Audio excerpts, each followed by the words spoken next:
What's going on, everybody? It's your boy P80 Dark. You know what it is. Back at it again with another episode of Just Kidding. What's up, P80 Ralph? If you're out there, brother, you know I love you.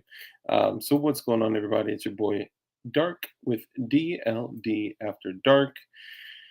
First off, big thumbs up to Kurt24, who is number one this evening. Kurt24, you are number one this evening. We got Dirt McGirt up in the chat. Toy Town Inc. What's up, brother? Robert Ribbit Harrison.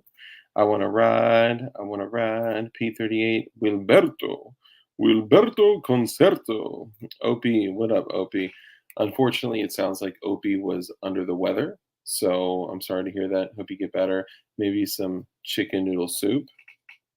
Maybe some avocado or things that are high in vitamin C would be good. Maybe it'd be good for you guys to make specific food suggestions for the algorithm. I mean, for Opie. Good to see you, brother. There we go. B. Fairchilds, where you been at, bruh? On my grind like a skateboarder, and you couldn't make $2 with 8 quarter.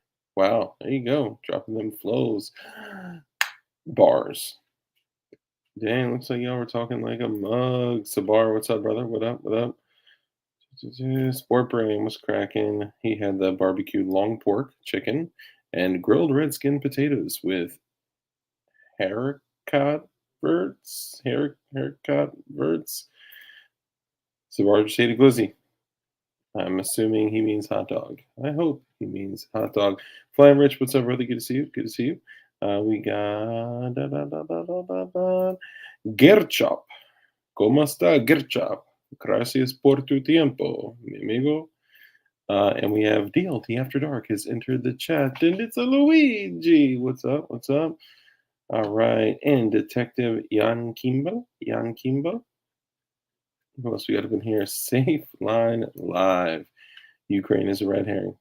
JC9, good to see you. Ukraine is a red herring. Good to see you. All right. West Coast is the something or another. I don't know. Anyway, just wanted to greet all you guys. Great to have you here. We are about to get it started. We have a very special guest. Now, if you're a viewer of P80 Ralph, it's likely that you've maybe seen some of his work. Duck Glowy Gang, what's up, brother? Good to see you. I love how some people have actually changed their usernames to reflect glowy stuff. Like it's like glowy, like blue chem lights, and like that is actually a picture of blue chem lights that were sent to me by a viewer, which may or may not have been this individual. Maybe, maybe not.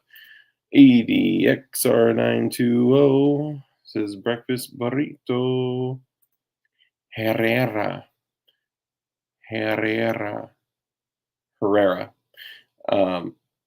Awesome. So you guys likely have seen this individual. If you've seen any of the roasts, you know his work because that ish literally is on and all over his stuff. So everybody, allow me to introduce your boy, Troll Werks.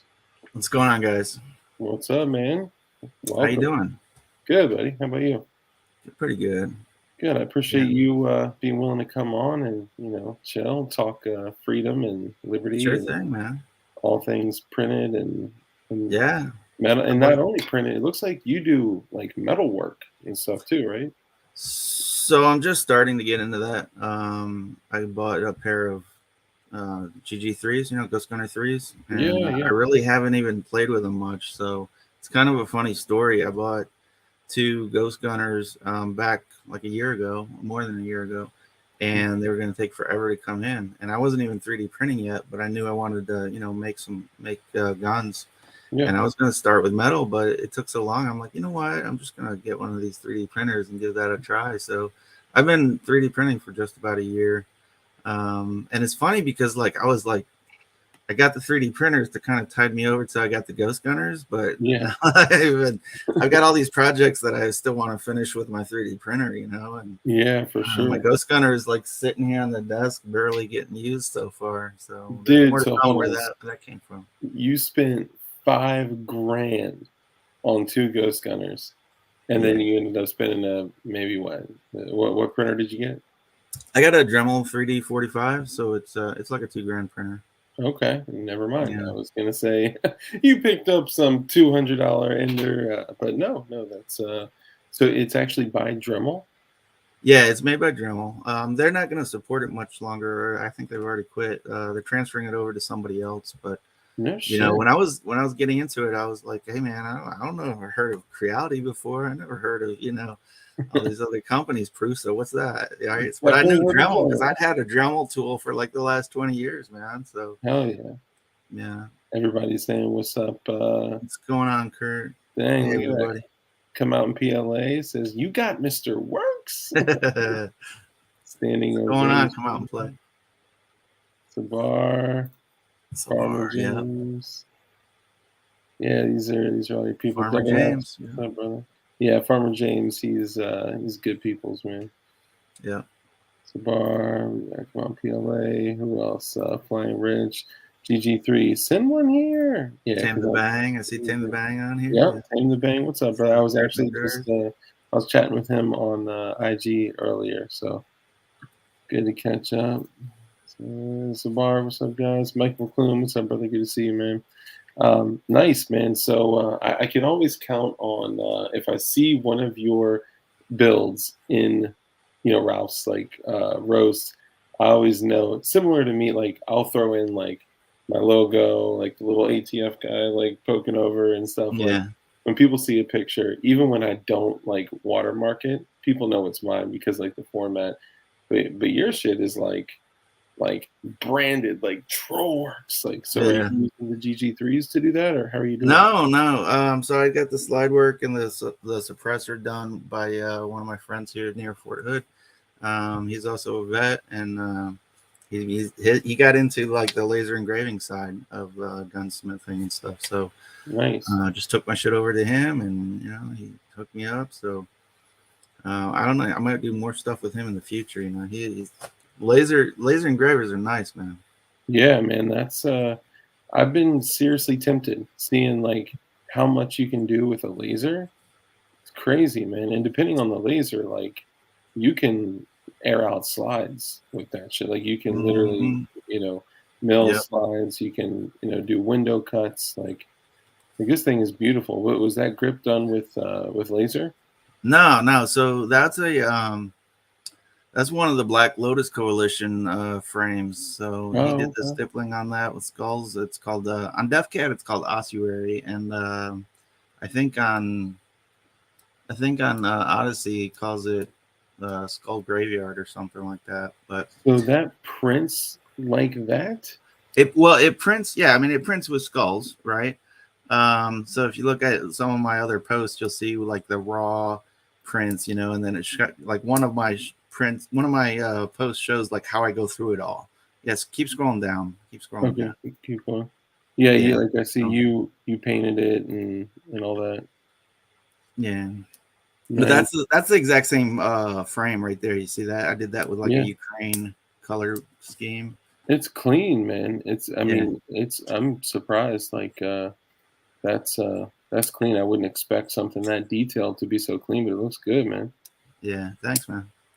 Yeah, dude. And your arc is super duper clean. Hold on, let me go back up. Hold up. Is that a live action picture? Damn. Yeah, I got some nice videos. My best work is actually like my videos, if you ask me. Yeah, I mean that freeze frame from that video was crazy. Just to be safe, I'll keep that off. I actually just picked up my first Holosun 507. Oh yeah, yeah, I like them. I've got 3 of them now, I think. So Nice. they're pretty good stuff. I like these little Olites too. I know people hate on them, but they're for the price you can't beat them, man. Yeah, I mean, I haven't really messed with them. I've been a Streamlight dude forever, and I don't know, talking with Ralph and whatnot. He was like, bro, like I'll get you in one, and I promise you will like it. And he's trying to convert me like publicly, Mm, yeah, because once he converts me publicly, And that'll be like a big like win for Olight. I love this little meme, by the way. Me enjoying my morning coffee as I watch some burglars carry away all of my anti-gun neighbor's possessions. Oh, that's great. Awesome. Oh, and I'm so sorry. I didn't even say. So take a second to introduce yourself. Let everyone know who you are, what you do, and where they can find you. Yeah, so I go by Trollworks. I'm most active on Instagram when I'm not banned. I tend to get just on Instagram, but I've been getting banned on Facebook since that's okay. I'm used to it. Yeah. So I do have a link tree. If you go to linktr.ee/Trollworks, you'll see all my stuff. I've got a couple of Instagrams, my main and a couple backups. Trollworks.atf is my main backup. And then I have a LinkedIn, I have a Facebook, I got a Twitch. I'm actually streaming on Twitch right now. Nice. So it's all the same. If you just look for Trollworks, TROLLWERKS, you'll find me. So yeah. I don't do Twitter though. Fuck Twitter, man. I don't know. I haven't done Twitter.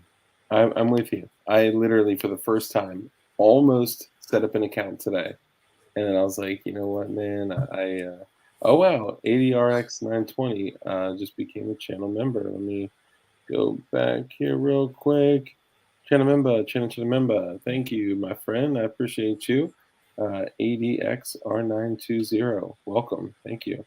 That basically means that you get to do the exact same thing that everyone else does. But we do an annual meet and greet every year. And since my channel's only been alive for 1 year, we've done one. So we'll keep you posted. I'm gonna do some more stuff for channel members coming up pretty soon, man. I want you guys to, because I appreciate your support. I really do. Channel member, yeah. Yeah, I love you guys, man. I'll be doing some more stuff for you guys, some more exclusive stuff like that. So yeah, so when was it that you got the Ghost Gunners? I got them like maybe 3 weeks ago, because it literally took 355 days from the time I put my $500 deposit down until I got them at my front door. So just 10 days short of a year. That's crazy, man. It is. I talked to Cody a decent amount, and he was actually supposed to come on last week with Jordan with JSD, and they're doing a lot, man. They're doing the Lord's work over there. Yeah. I didn't know that it took a full year though. There was a lot of demand, and I think it took a while. They were saying it was the shipping disruption and stuff. So yeah. Good thing is I got them. Yeah, for sure. Ready to do stuff with them. When did you get into building and all that? Like, so yeah, it was about a year ago.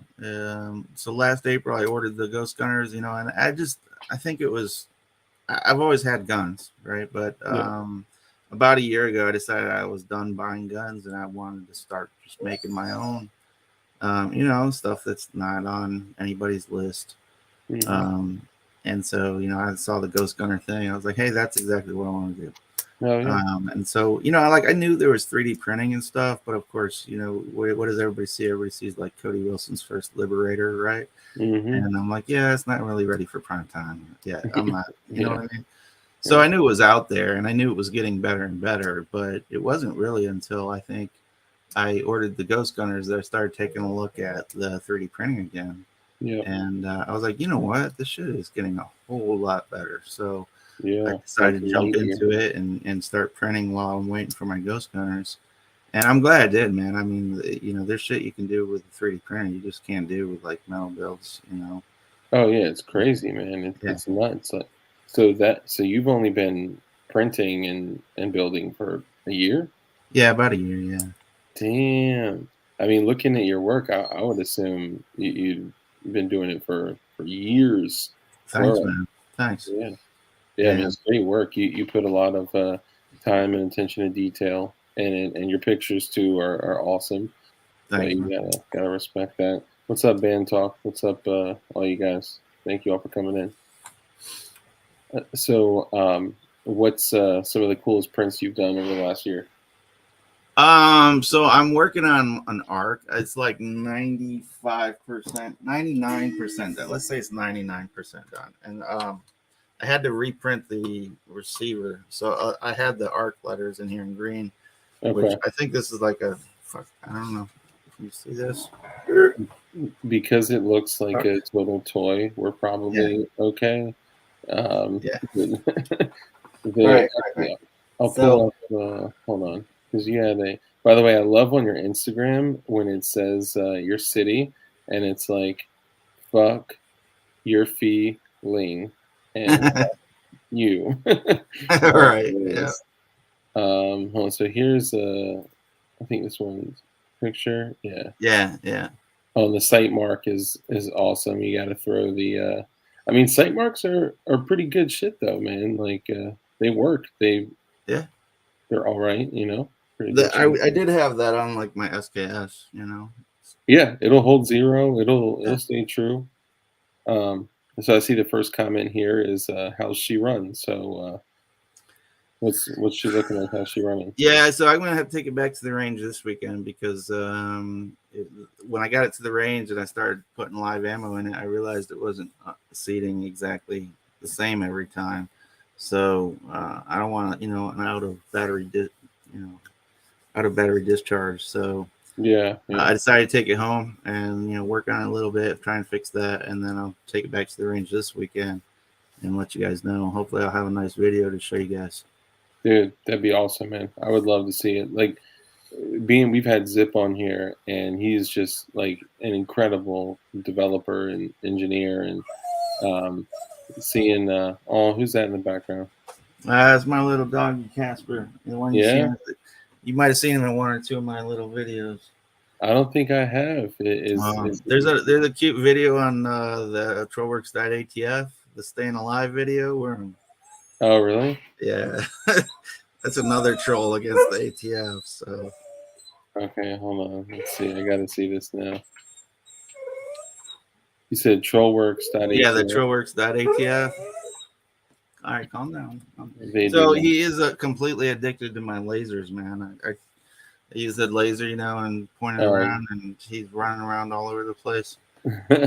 He, it's like crack to him, man. If he doesn't get it every day, he freaks out. So I that's too gotta like funny. wear him out first. Let's see. So it's pulling up a video. It won't actually let me pull up. Um, so I think, oh, this is from Sabar Prince. Hold on. Dang, let me see.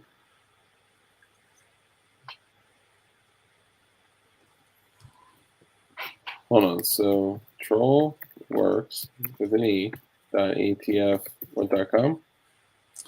No, on Insta, trollworks.atf. Oh, I'm tripping. I'm sorry. All right, let's see. So that's my main Trollworks, and then if you just search for trollworks.atf. Oh, sorry. No worries, right there. Yeah. Oh hell yeah. All Yeah, right. and then scroll on down, and you'll see my my doggo video. Damn. Oh yeah. All right, let's see. Right there, there This he one? is. Can't play the music because they'll hit me, but it's the Bee Gees "Staying Alive." Yeah, staying alive. Trolling the ATF right there. Yeah. Damn, and you tagged him in it, Yeah, I did. bro. That's the thing. I laugh my ass off when I see what you do on social media because, like, you are literally like tagging Joe Biden. You are Yep. tagging the ATF. You are tagging. I'm like, I'm oh like, my god. fucking, what are they gonna do? Everything I'm doing is 100% legal here in Texas. They can suck it, Yeah, for sure. It's So, I mean, I tagged the FBI, I tagged the ATF, I tagged Joe Biden, Nancy Pelosi, Chuck Schumer, yeah. every town. Fuck them all, man. Yeah, man. The balls is just incredible. I love it, man. I love it. And that's I think, so many of us are kind of scared like we hide behind like you know, I got a job, I got a family, I got this, I got Yeah. that. I mean, we all do, right? Like, you know, people like they come on and do shows and like the type of shit that we talk about can get a little bit spicy, even Yep. if you're doing everything 100% legal, by the book, 100% legit. How many cases have we seen where the ATF finds something Hmm. stupid, storms in, and then Yep. takes something totally legal and Yep. then, uses it against you, and then they take all your legal shit? Yep. And I mean, planting evidence is the thing I'm the most scared of. Like if Yeah. they come raid my shit, I got nothing to hide. They could come raid my shit whenever, right? And then I'll Yeah. counter sue them for false fucking seizure or whatever. But Mhm. the thing that does scare me is they show up and then they plant some shit in there and like, oh, there's a fucking auto sear in your M16 now. I'm like, oh, Yeah, really? like, Okay. what? And the funny thing is, like, it'll be, like, a non-compatible, Oh yeah, yeah. you know, like a lightning link with, like, a standard bolt carrier and stuff like that. What's up, Yep. Petey Ralph? Good to see you, brother. Ralph is up in here. Um, Corn Pop, good to see you, dude. Yeah, it's crazy, man. The type of stories I've heard are nuts, man, and, like, you hear about shit all the time, like, you're familiar with, what happened with CRS Firearms? I heard something. I don't think I know the whole story. Yeah, it's bullshit. Cheers to all you guys. Cheers to you as well, good sir. Yep. Cheers. It is seltzer, but hey, it's some bullshit. It's total anti-freedom bullshit. He got arrested for 8 felony counts of conspiracy to distribute machine guns for saying words on a video. That's fucking ridiculous, man. It's Yeah, bullshit. some people may have a different idea of what happened than the way that I just depicted it, but that's my story, and I'm sticking to it. But yeah, dude, the balls that you got on social media is epic, and I fucking love it. So Thanks, man. kudos Well, to you. I figured somebody's got to do it, man. And I know there's a lot of people that they can't because they're afraid their shit's gonna get raided and maybe they're not quite clean or whatever. Yeah, So I fucking invite them. I mean, I'll tell them right now, fucking come raid my shit. Just don't shoot my dog, okay? yeah. All right, That's why then you we're gonna guys have need issues. the fake Tannerite dog at the front in the foyer, right? Oh yeah. Yeah, yeah, Or like maybe a big flower pot with a liquid propane tank. Yeah, I didn't say that. yeah, yeah. For grilling, for outdoor For grilling. grilling, for grilling Yeah, the plant that's growing out of it. yeah, for grilling Yeah, organic things. exactly. Faith, good to see you. Thank you for coming. M. Gabriel, what's up? Quesadillas, excellent. Farmer James actually said that I was cool this evening. I'm not used to that. I'm not gonna lie. Oh, this is weird. We're getting a little bit of. Hold on for 1 second. Someone's trying to join the stream. This is odd. Happened before, I guess. Hang on for 1 second. Oh, it's our weather update, guys. Go ahead, Dirk. Take it away. Thanks, Dark. Dark McGurn here. As you can see, it is it's a beautiful evening. Just a nice spring evening. Thanks. Thank you. Appreciate that, Dirt. Appreciate your viewership as well. And yeah, you're. Okay. That's odd. Looks like it's trying to come back in. I'll give him a second. Oh, okay. What's up, Dirt? Dark, I apologize. Put your shit on, boy. Get your shit here. It's gotten hot outside. Ukraine is a red herring. Oh, thank you, Dirt. Appreciate you. Sorry, we do stupid stuff here. Okay, so we were talking about the coolest thing that you printed, the ARC. Obviously, we've had Invader Zip on here. He's awesome, and freaking love the guy, man. Like the way he thinks about firearms and just the dev side of things is crazy. what are some other projects that you were super into? Let's see. I'm right now. I'm in the middle of printing King Cobra, so that should be pretty cool. I'm looking forward to that. Another one I still want to print before I switch over to kind of do a lot of more metal work is the FGC 9 Mark II. So those are my two I want to complete. Oh, and I got some other plans too, but I'm gonna keep them on the down low. Yeah. Are you so? And I'm asking because I genuinely don't know. Like, I got a printer and I printed 5 things. 2 of them firearm related. One of them was a lower with a layer shift, like a massive layer shift. And the second one was a nearly perfect MAV 9 Glock 19 frame. And then I started getting thermal runaways. So, I gotta fix it. And everybody in chat is gonna give me shit for, not fixing it yet. Sorry guys. But aside from that, like that's like my experience. I've been super blessed to like be able to rub shoulders with like P.D. Ralph, Chairman Juan. I had Print Shoot with Pete on the show. I print shit.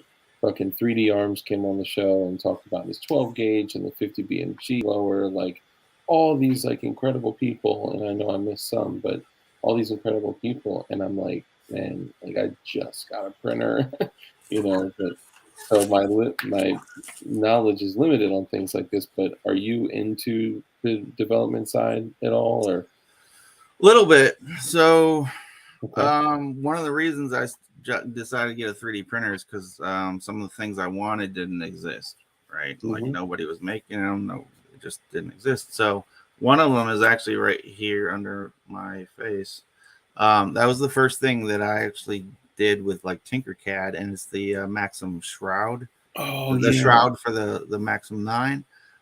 So basically, the way the Maxim comes from the factory, it uses a key mod rail up front, and like you have to take your hand off to turn your light on or off. And I was like, this is bullshit. We can do better, right? So I decided I went through like 11 different rail systems to find the one that was like the perfect length, and then I decided to engineer that, and that because without it, it kind of looks goofy. Like you put a light on and it just looks out of place. And so I engineered that to make the whole thing look better, and it's cool. Like I kind of was trying to share it with some people, and a guy about a week and a half ago decided to buy one. I made it for him in carbon fiber polycarbonate. I saw that, man. You were like shipping out to my first customer. Yeah. It's awesome. Yeah. How'd that feel?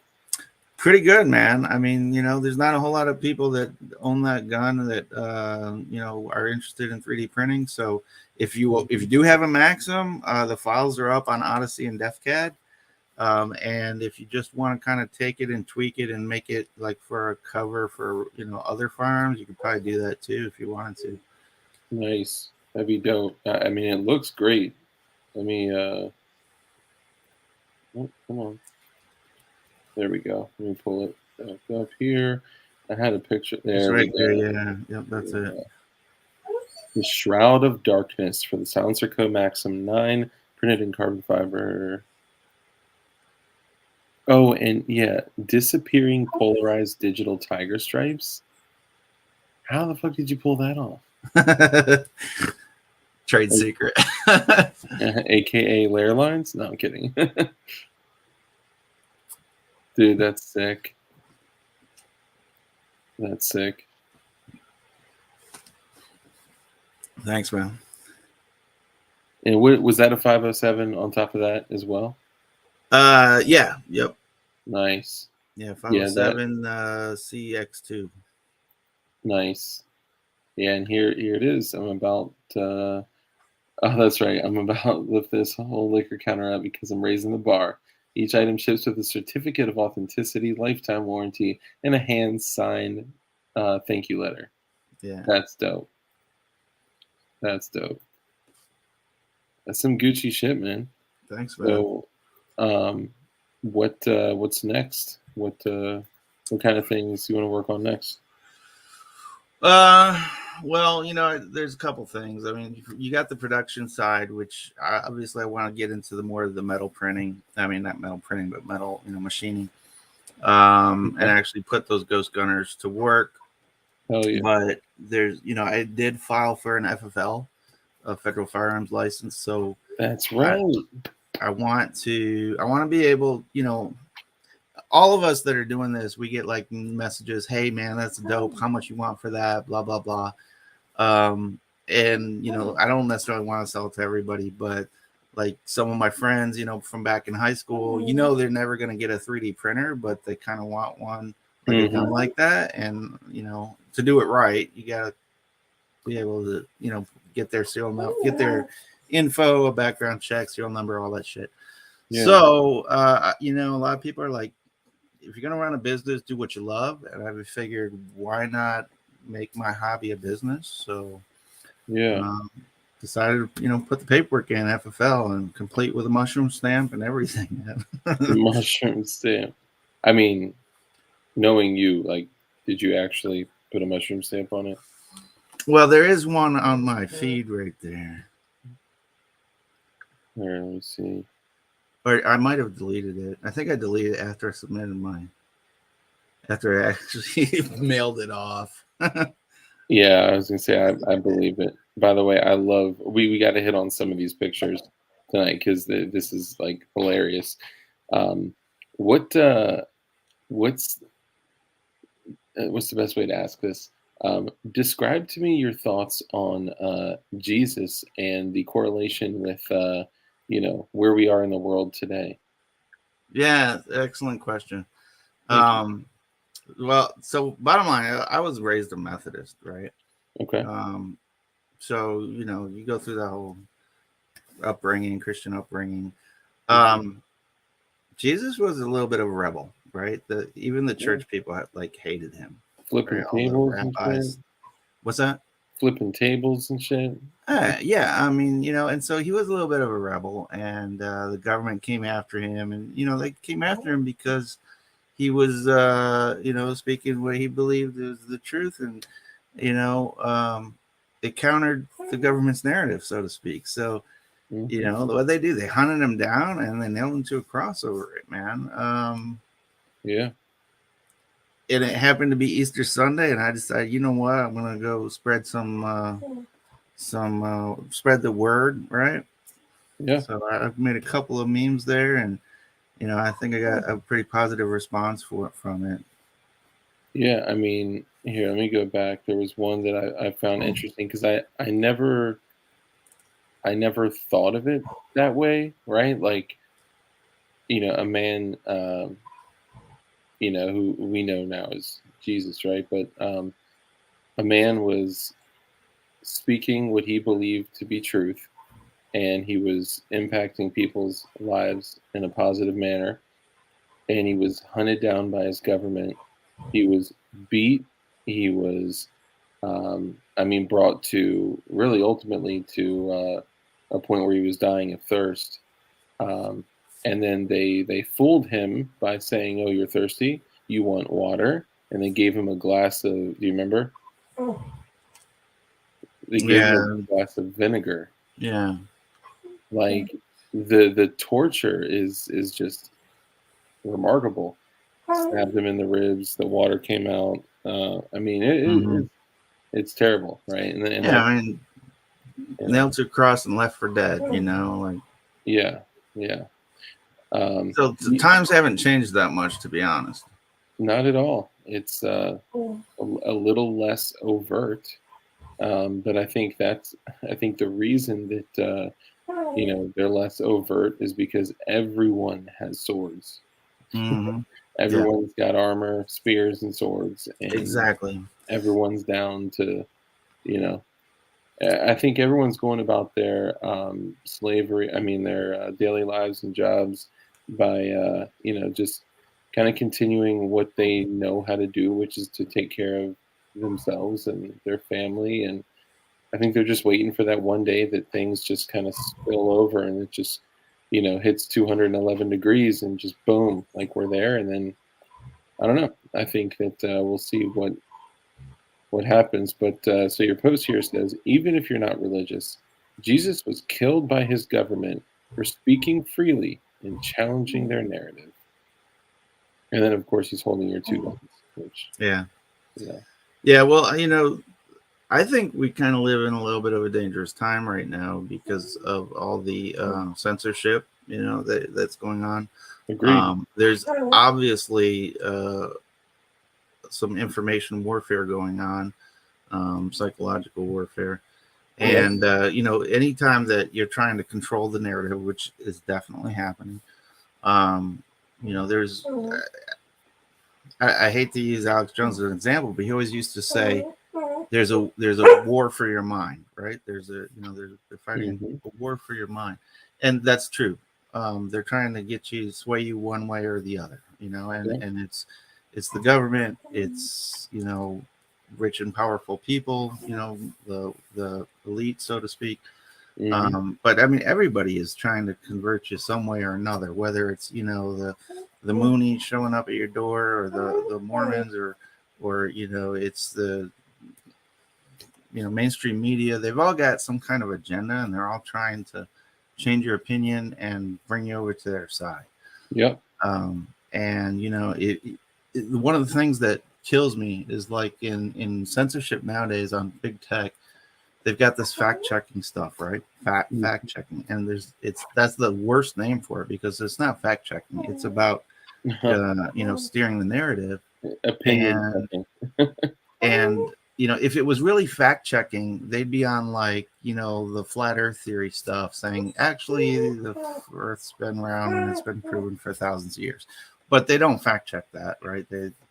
They go and fact check stuff that's mostly conservative and stuff that goes against, their agenda. So, yeah, just, I don't know. When you can't speak your mind, be freely, and have a logical discussion about something because you're being censored, then we're not really free. No, and I mean, even regardless of which way you may be swayed, right? Like if some people are swayed over to the right, some people are swayed over to the left, they still win, because what they also want is a polarized country, right? Where we hate each other, we're not coming together, becoming more powerful, loving each other, taking care of each other, and that's what, like, every single time that I come and stream, I end my streams the same way. I talk about being kind, caring, compassionate. Like, even if people have different ideas, beliefs, and morals, whatever, they're still, like, we're all brothers and sisters, right? Like, and I guess the reason I'm thinking of it like that is because, like, you're looking at a dude that voted for Obama in his first term, right? And I'm in my mid 30s, so it was kind of like earlier in my youth, like way before I, like, woke up. But damn, I mean, the change, like the polarizing change from there to now, and I was still into firearms at that point, and I was like, look, even though he says he's gonna, or people are saying, that he's going to come after our firearms, like, I believe, like, a dude's, spit a good game. So I was like, all right, I'll vote for him, even though it's against some of my core beliefs. And that's the last time that I did that. But I mean, honestly, like, I can't even believe in voting anymore, to be honest, Yeah. Yeah, no. The last few years have been kind of crazy, man. Stuff that we've never seen before in the States, we started seeing. Everything, like, for the first time in decades, the store shelves have been empty.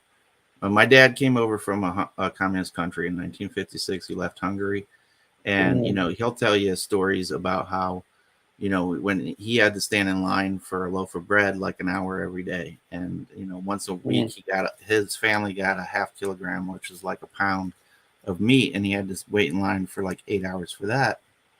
And he came to the United States, and everything was great. I mean, we had cars, we had radios, we had televisions, everything was like streets paved in gold, and the typical, like, American dream. And so When he finally saw stores during the pandemic with like shelves empty, he couldn't believe his eyes. I mean, it was the first time he'd seen it since he left Hungary back in 1956, you know?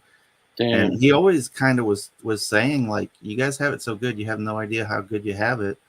It's not always going to be that way because you don't appreciate it. You're gonna let it go. And it finally started happening. He's 80 now. Like, he turns 81 in about a week and a half. But it kind of like broke his heart to see that in America, because he never thought, he knew it would happen one day. He just didn't think he'd still be alive for it, you know? Yeah, it's crazy, man. I personally, I was kind of torn on this. I didn't know if something was going to happen within my lifetime or not, but I wanted to prepare as if it were going to happen within our lifetime. Do you think a nationwide, like, shattering, like, society shattering event is going to, you think, is more likely to happen within our lifetime or maybe within our kids' lifetime? Like a major event like World War III, or what do you mean? It could be. I mean, it could be a monsoon that, drives us to a point of madness. Like, I saw somebody say the other day that the world is 9 meals away from, like, eating their neighbors. Right? Yeah, that sounds about right. I mean, the logistics chain, you know. And Yeah, there's actually some days. stuff going on with the food supply that, if you're not tracking on what's going on, you might want to look into that. Yeah, But there's definitely. we had a disruption, right? And that was, because of COVID, right? But there's likely going to be a much bigger disruption in the future. Yeah. What I've heard is over the next 4 to 6 months, there's going to be something with as far as the shortages, like food supply and shortages, that we haven't seen since, like, the Great Depression. Yeah. There's there's reasons for it too. And if you dig, you'll seek and you shall find. So it's out there. It's funny you say that, man. I carry something with me everywhere I go, always, and for several reasons. And it's a promise. Okay, and I'll read it. It says, "Ask, and it shall be given to you. Seek, and ye shall find. Knock, and it shall be opened unto you. For everyone that asketh receiveth, and he that seeketh findeth. And to him that knocketh it shall be opened." That's Matthew 7 through 8. If we put in, the work to find certain things, whether that be a relationship with God or information about a food shortage, you're going to, as long as you take the action. And man, with what I've been seeing about the future food shortage, it's making me super nervous. And I hope everybody's preparing in every possible way that they can be. And if the world truly is only 9 meals away from just going berserk, I don't know. Food and water will do crazy things to a person. Yeah, I mean, I would like to say, life is always going to be easy and simple, but not necessarily. I mean, we enjoy the life that we have because we have a civilization that is basically on autopilot, and it keeps going. And you take for granted that you can go to the grocery store and that there's going to be food, and you take for granted that you turn on the faucet and it's going to be clean because it's always been that way for you. Mm-hmm. But what happens the day when you turn on the water and it either doesn't run or it's contaminated and filthy? What are you going to drink? Okay, you're going to drink your sodas or beer or whatever. Okay, great. What if you go to the grocery store and it's not there anymore? And don't say it can't happen. We've already seen it, right? Luckily, It was kind of minimal. But what happens if it really breaks down and now we're fighting over food? Because the last breakdown wasn't too bad. I don't think anybody killed anybody over food. But wait until there's like a 2-week break in food supply, and people are literally starving to death. I mean, shit will get out of hand quick. See, before there was somebody that was murdered over their political beliefs. Okay. Shot like a dog in the street. Yeah, I think was that Portland or Seattle or something? Portland, Oregon. Yeah. Yeah. So yeah, man, it's crazy. But yeah, imagine like you know, and people say like, I got a community, I got neighbors, I got friends, I got this, I got that. All the stuff that you prep will run out eventually, right? That's why like we've always brought up like focus on renewable sources of water, focus on renewable sources of food, and then of course shelter and securities. Like those four things are wildly important, and in skills too. Like skills, like in Virginia, I'm not legally allowed to catch rainwater. It is against the law to catch rainwater. See, that is the kind of shit that just drives me nuts, because I mean, like, you should be able to get off the grid, be in a cabin, be in like a little trailer or whatever off in the corner, and not be plugged into everything. But there's a deliberate effort to make sure everybody stays plugged in. Yeah. Somebody, I think it was in Florida, somebody tried to get off the grid, and they got charged. I think they went to jail over it for a few months because they wanted to get off the power grid and like run their thing with a solar and collect rainwater and stuff like that. That's crazy, man. That's the way that we were built. We were built to be independent, independence, freedom, liberty. Like that's what our community is about, Mm-hmm. And I know a lot of times, like people that are like really into, and I say prepping, but that's just because that's how people see it. A lot of people see it just as like living, right? Like, it's a typical way of living for like Farmer James, has got fucking crops and shit, like not everybody is in that situation. But with everything going on, the direction that we're headed, what's happening in Ukraine, with the government that we installed, with all that stuff, and then I don't know, man. I see us in a scary place right now for sure. And when we come on and talk about guns, it's not just check out this cool gun. It's helping people create the independence to build shit by themselves, to create some type of means of self-preservation. Not everyone has that. And you see, like, when the government was passing out AKs in Ukraine and they ran out of ammo, there was a note from a soldier that said approximately 60% of the firearms in Ukraine were black on ammo. And it's like, dude, when you don't prepare for shit like that, that moment you need it'll hurt. I think being able to be kind of independent is great. I think it's very, very hard nowadays to be completely off the grid and completely independent. I mean, who here can honestly say they grow all their own food? I bet you there's not a person on our stream. We all get our food from somewhere else, whether it's the grocery store or a restaurant or what. And you having a couple tomatoes in your backyard isn't gonna feed you for a year. You know what I mean? Yeah. So we are dependent on the system, even if you do get off the grid, so to speak, and get independent of the electrical grid and get independent of the water and sewage grid. You're still pretty much dependent on the grid for your food. And that's the point where you can shut the power off and people don't know what to do, right? The power goes off and everybody's standing outside with their cell phone because it's their only source of light and their only source of information, and they don't know what to do without a TV and a computer and their phone, and their phone's only going to last for a few more hours. So they're all hoping the power comes on before their phone dies, right?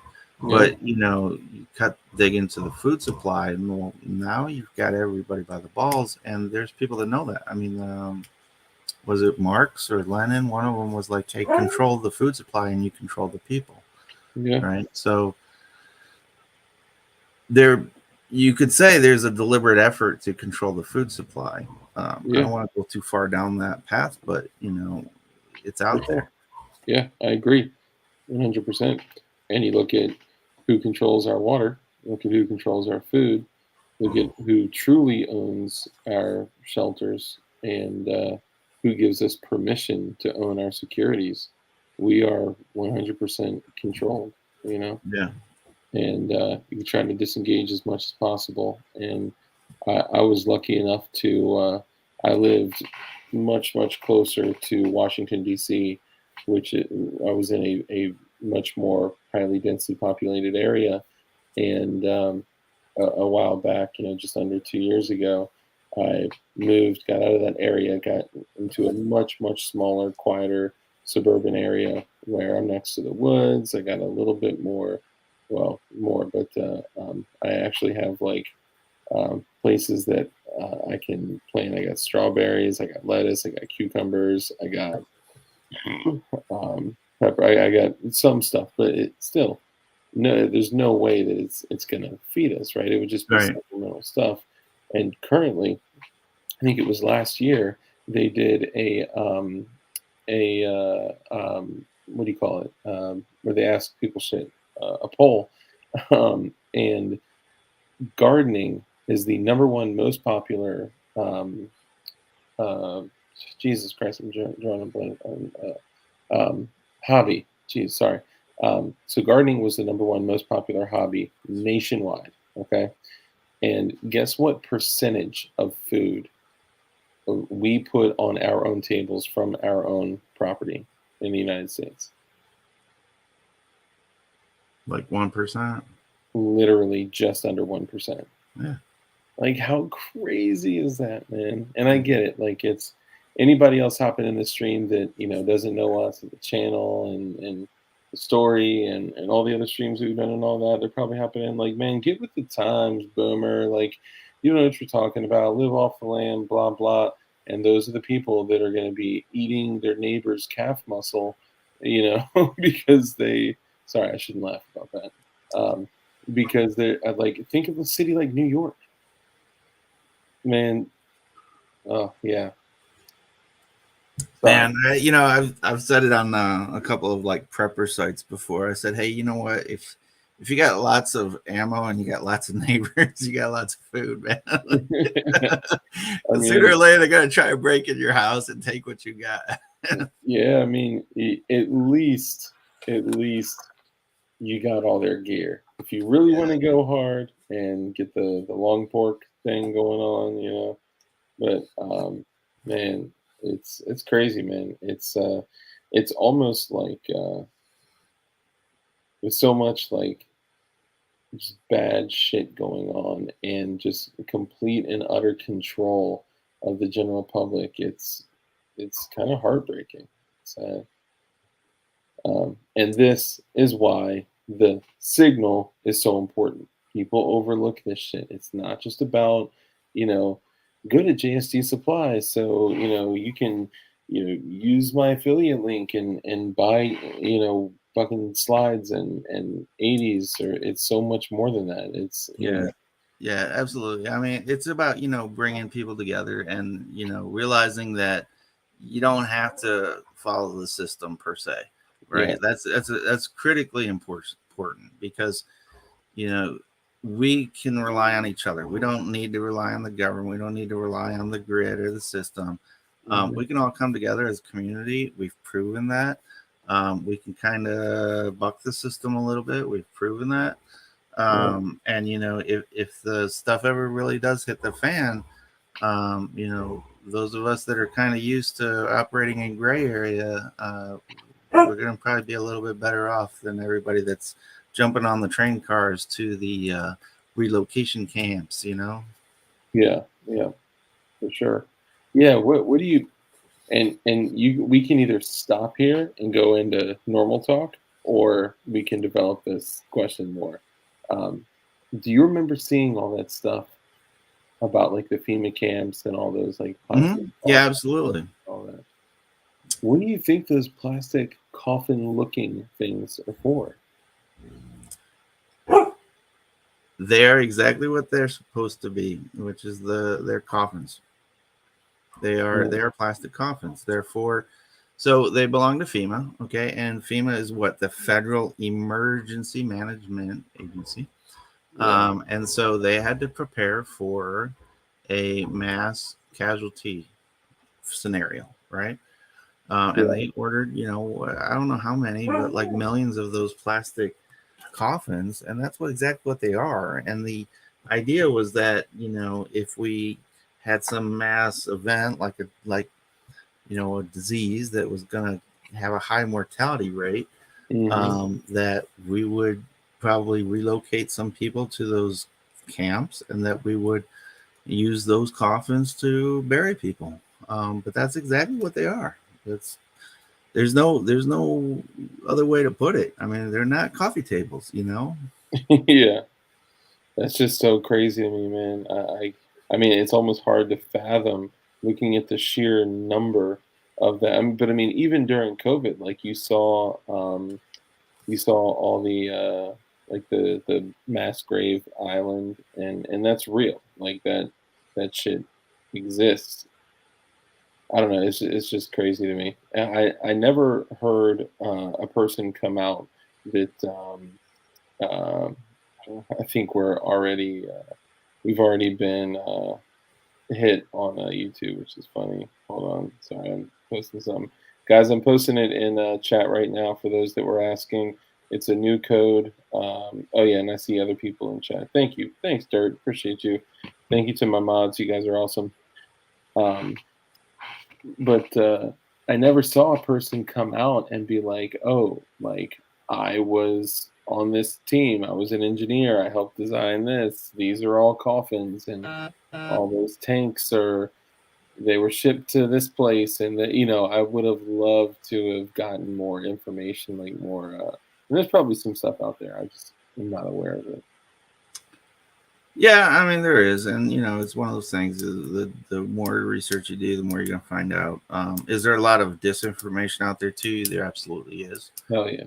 There's disinformation from people that are just trying to get more views, and then there's also disinformation from agencies that don't want their secrets out. You know what I mean? So yeah, I talk about that all the time. Like the other side, our side, right? The people that consider them like anyone right of center being like part of.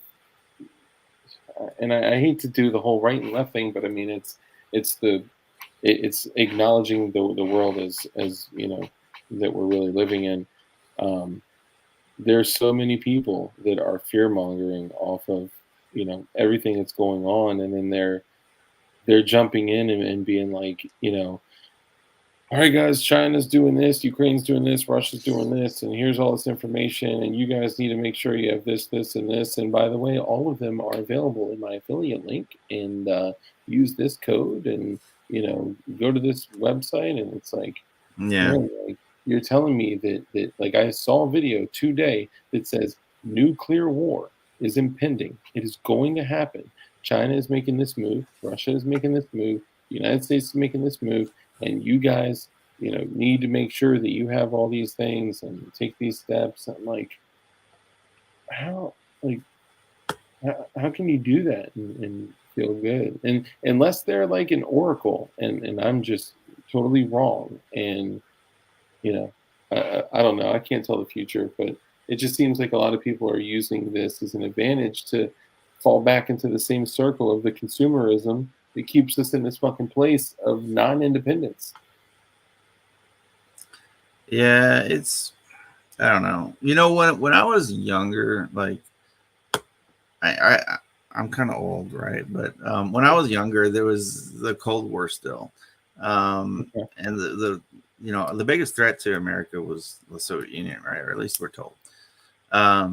And so there was a little bit of scare that we were going to have a nuclear war, and people had to prep for that.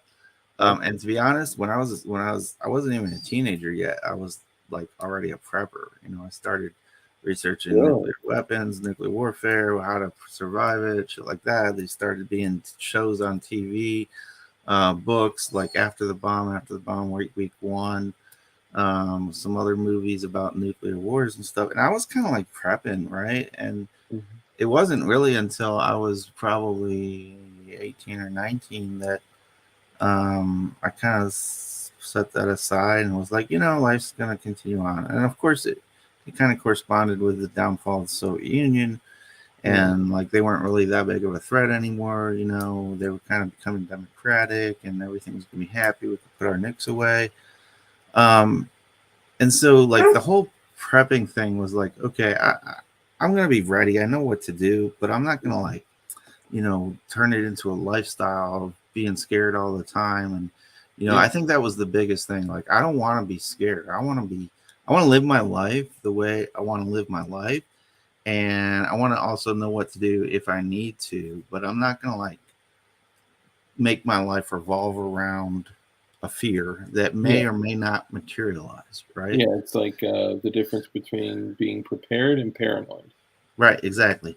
And so like, I'm going to be, reasonably prepared, but I don't think I'm going to be paranoid. So even with the food thing, which I think there are going to be disruptions in the food supply, but does that mean I'm going to like go buy 40 acres and, a tractor and start farming my own shit? Probably not. You know what I mean? Am I going to have, maybe a pantry full of canned foods? Probably, that kind of thing. So I don't know, but I know that I refuse to live scared. I've made that decision already. Yeah. I mean, honestly, I've had a tough time with that. I've kind of fallen a victim to the black pill, kind of thing. And I mean, at some point, especially over the last 2.5 years, I just found myself saying, like, what's the point? Like, what's the point if everything is damned to fall apart? The only thing I need to work on is my family, my relationship with God, and I can never like, and I've met some people like this. I can never like give up on my like will to survive, like my commitment to self-preservation, right?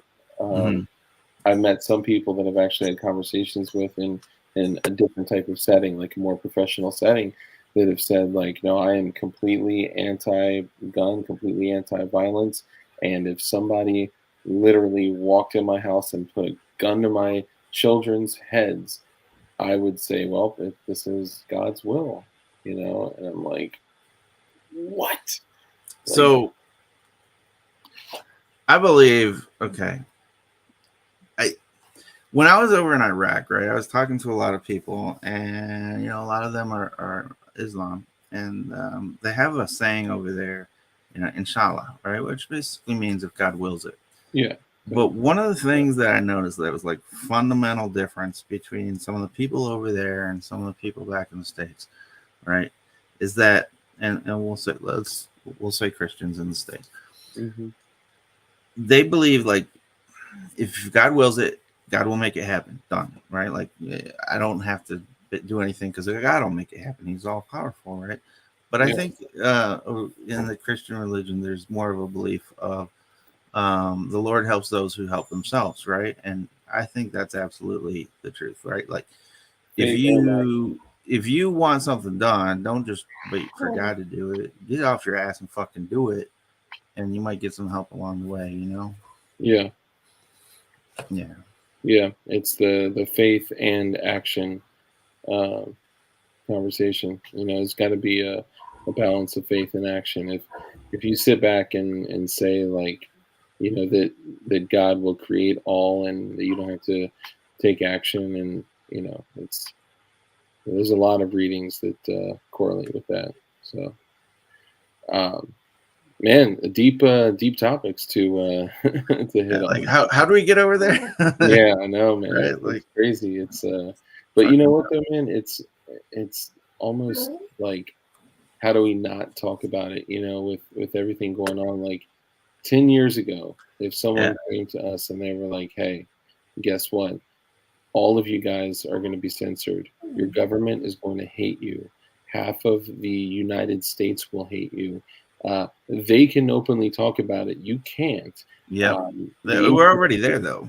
We're already in that situation. Yeah, I'm talking about where we're at right now, today, yesterday, last week, I mean, like literally, we had to have the world's richest man buy off Twitter so that we could actually have an opinion again. You know what I mean? Like that's fucked up. How does it get to that point in a country where we believe in the First Amendment, that we have freedom of speech and freedom of the press and whatnot? Like how does the president get fucking kicked off Twitter? Like that's fucked up. I don't know.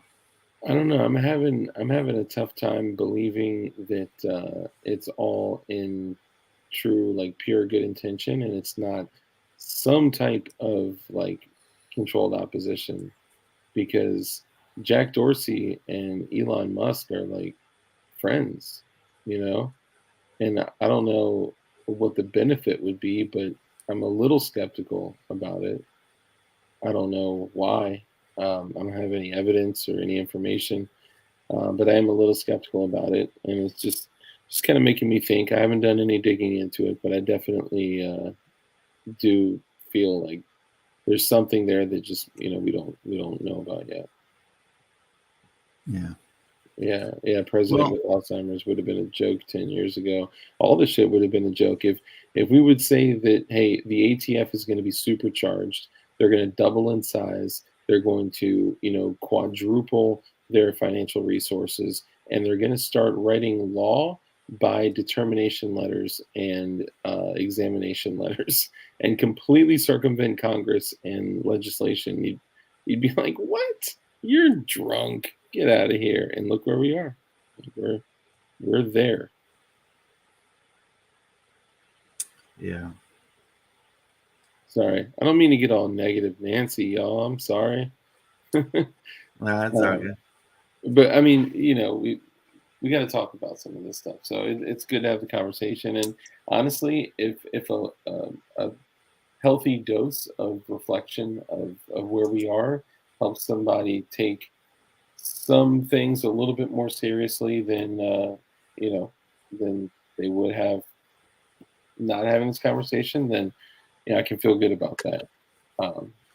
So moving along, you have family, kiddos. I got a family. My boys are teenagers. Yeah. Nice. Yeah, that's awesome. I got a little girl, 5.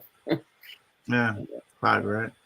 Yeah, she's awesome. She's pain in my ass, but she's incredible. She's really cool.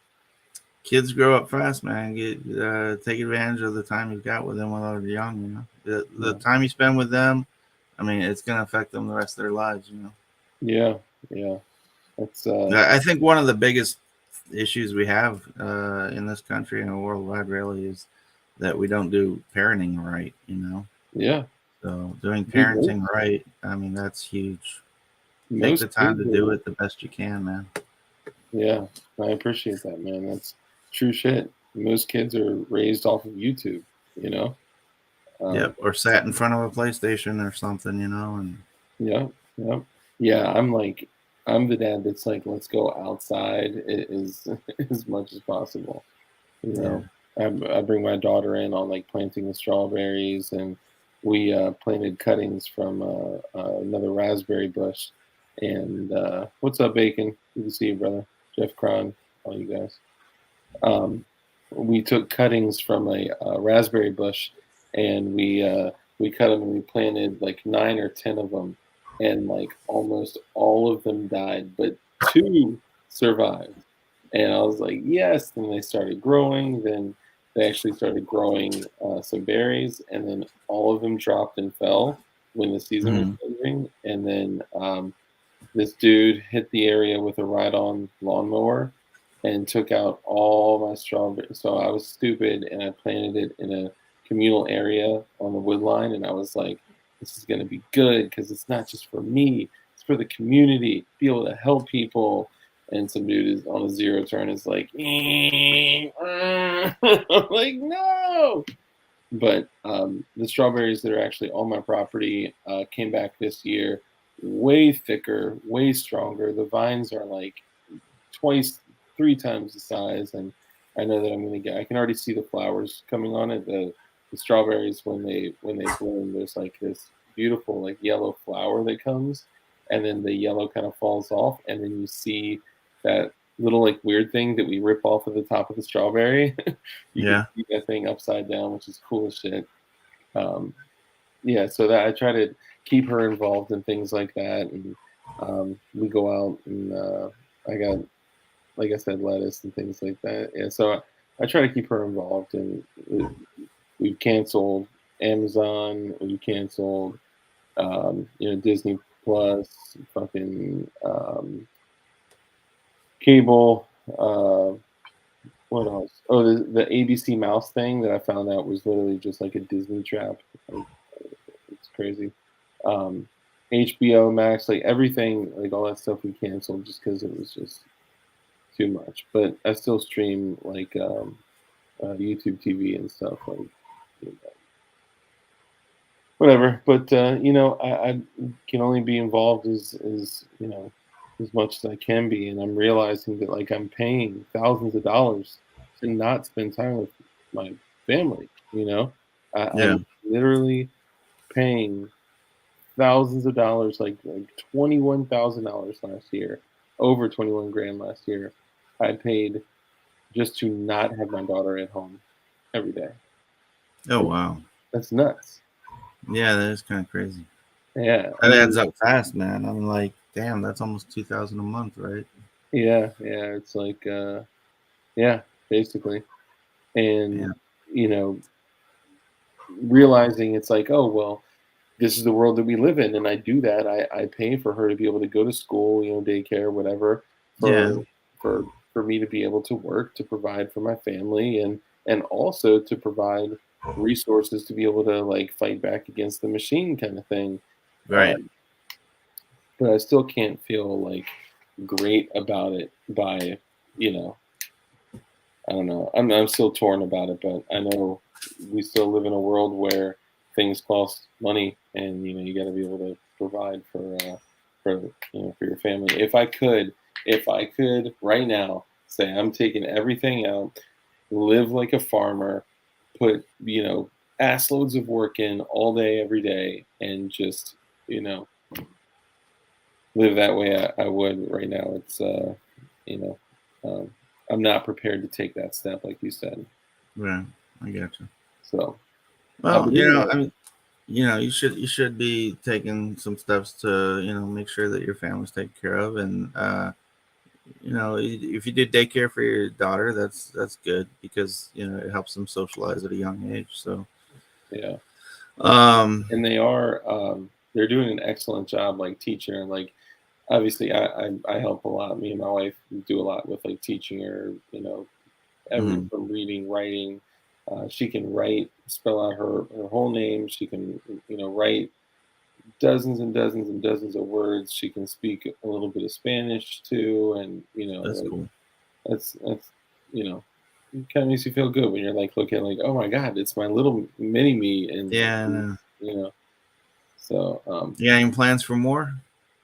I sadly, it's almost like we can't afford it, which is sad because it's going back to the same very thing that I have disdain for, which is the world of money, right? Hmm. And right now we can't afford it, and I would love to, but maybe one day. Yeah, I got you.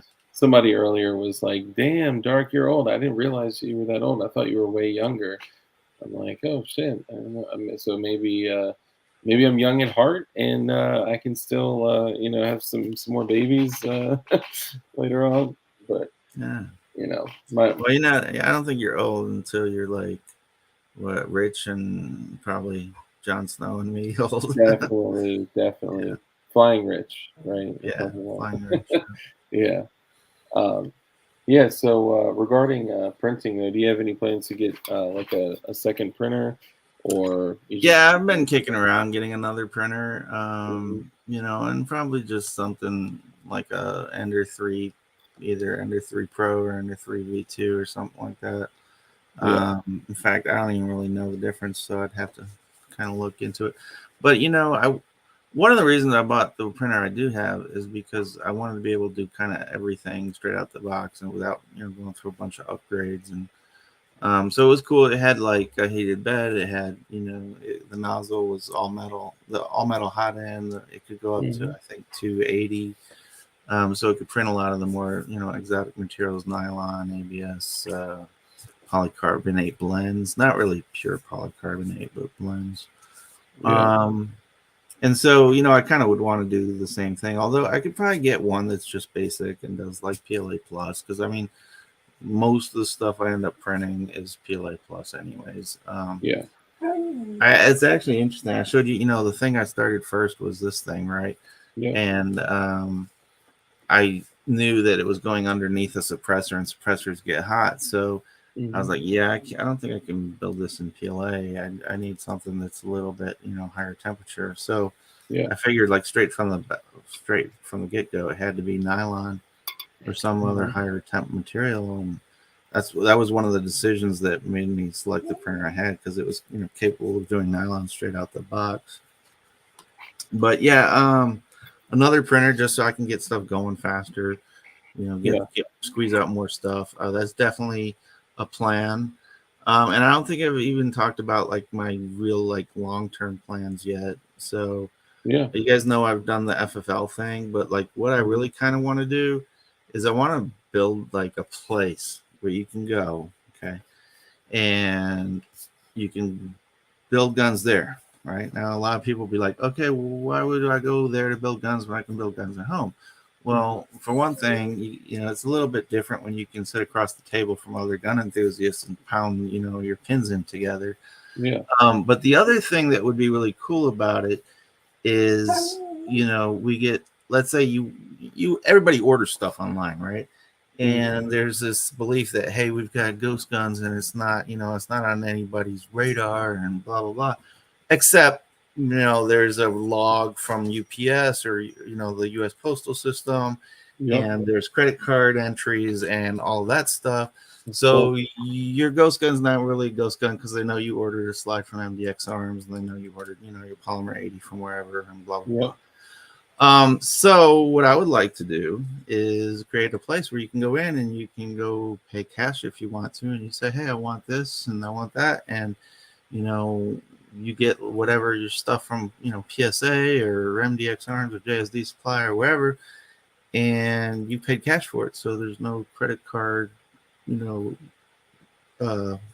database showing that you bought gun stuff. And you not only that, you get it, it ships straight to the Trollworks like little shop, So then you go pick it up. There's no mail, there's no UPS, FedEx, none of that. There's no record really.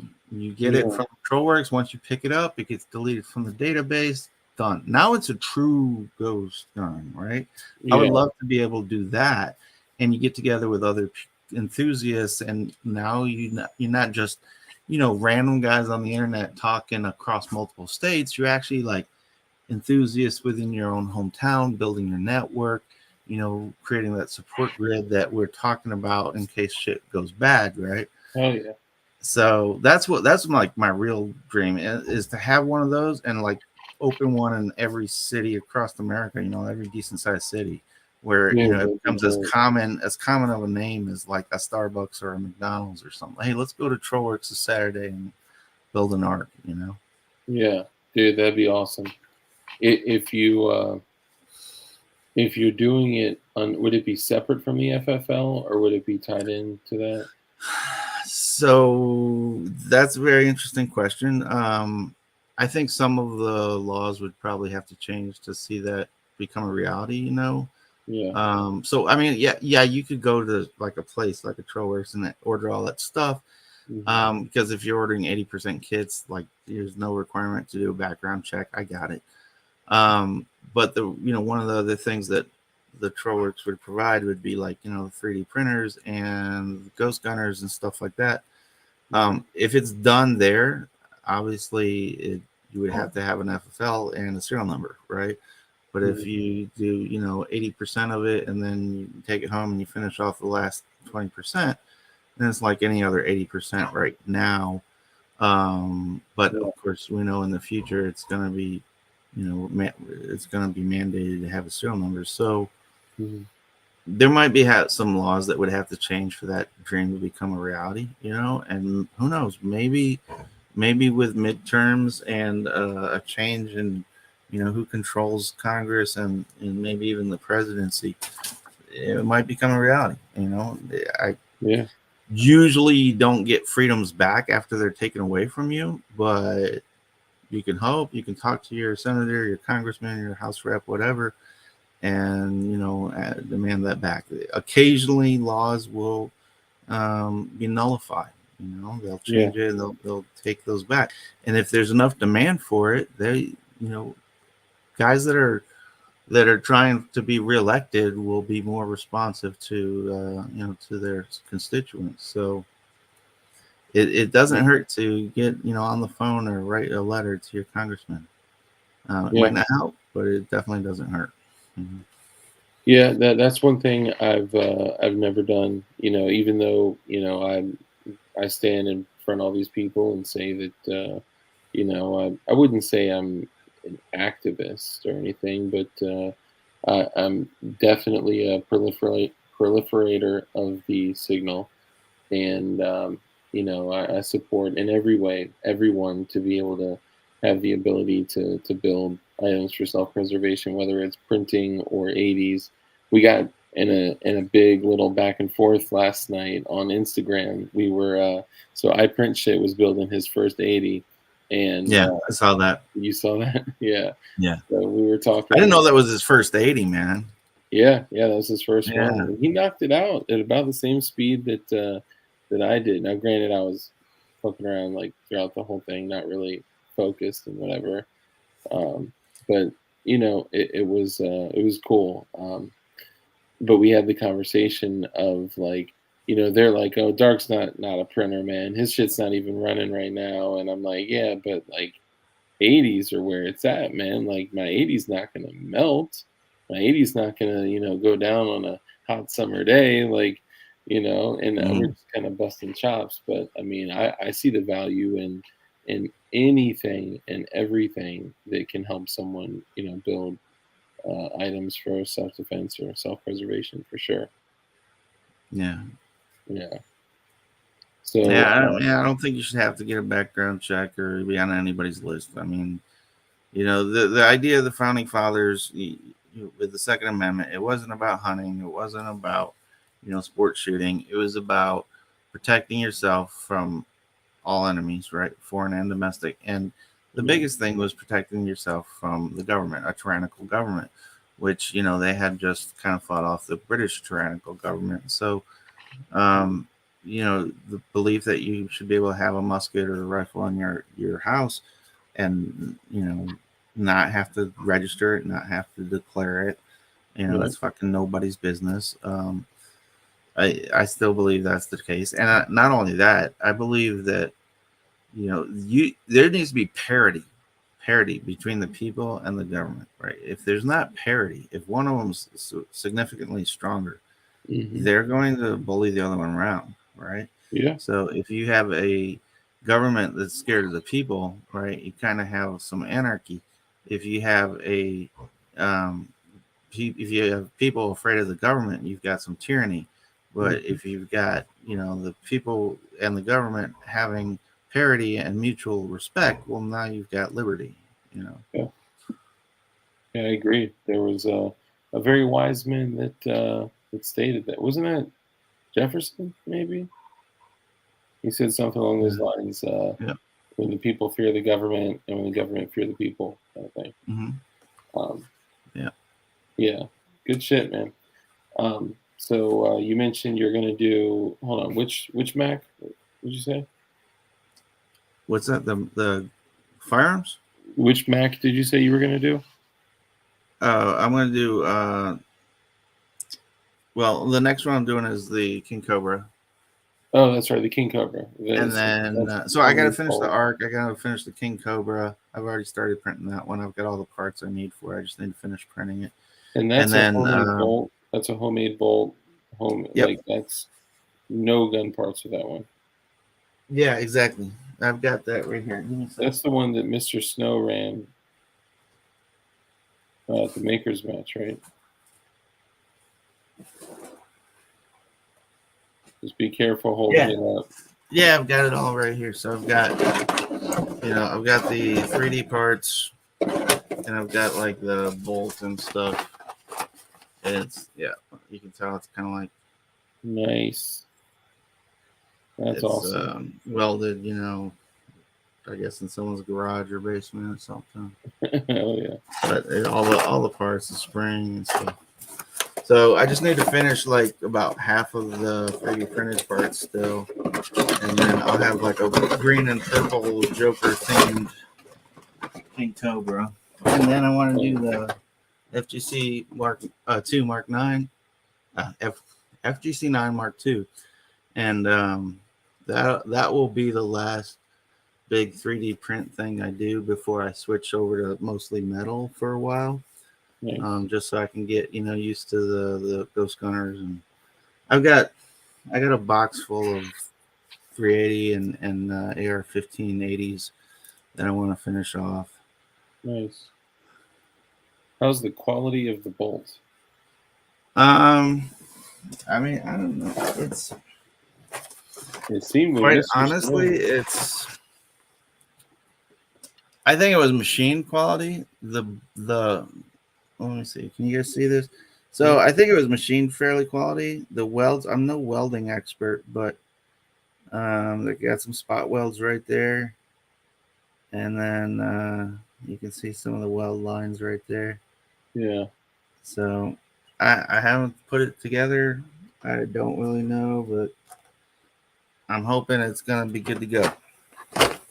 And No Tattoo Tat says King Cobra bolts are sold out.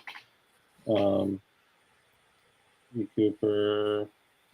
Yeah, that's the one that Mr. Snow ran at the makers match, and that thing looked like it was just cranking. Isn't there a like a neodymium magnet in the rear of that thing? Yeah, I think so. Slows down the rate of fire. It's kind of like a magnetized buffer system. That's pretty fucking dope. Yeah, actually, I know a guy that's working on another like an electromagnetic buffer system. Oh, really? He's making some progress on it, and it's like when the bolt blows back, it's actually going to recharge some of the energy.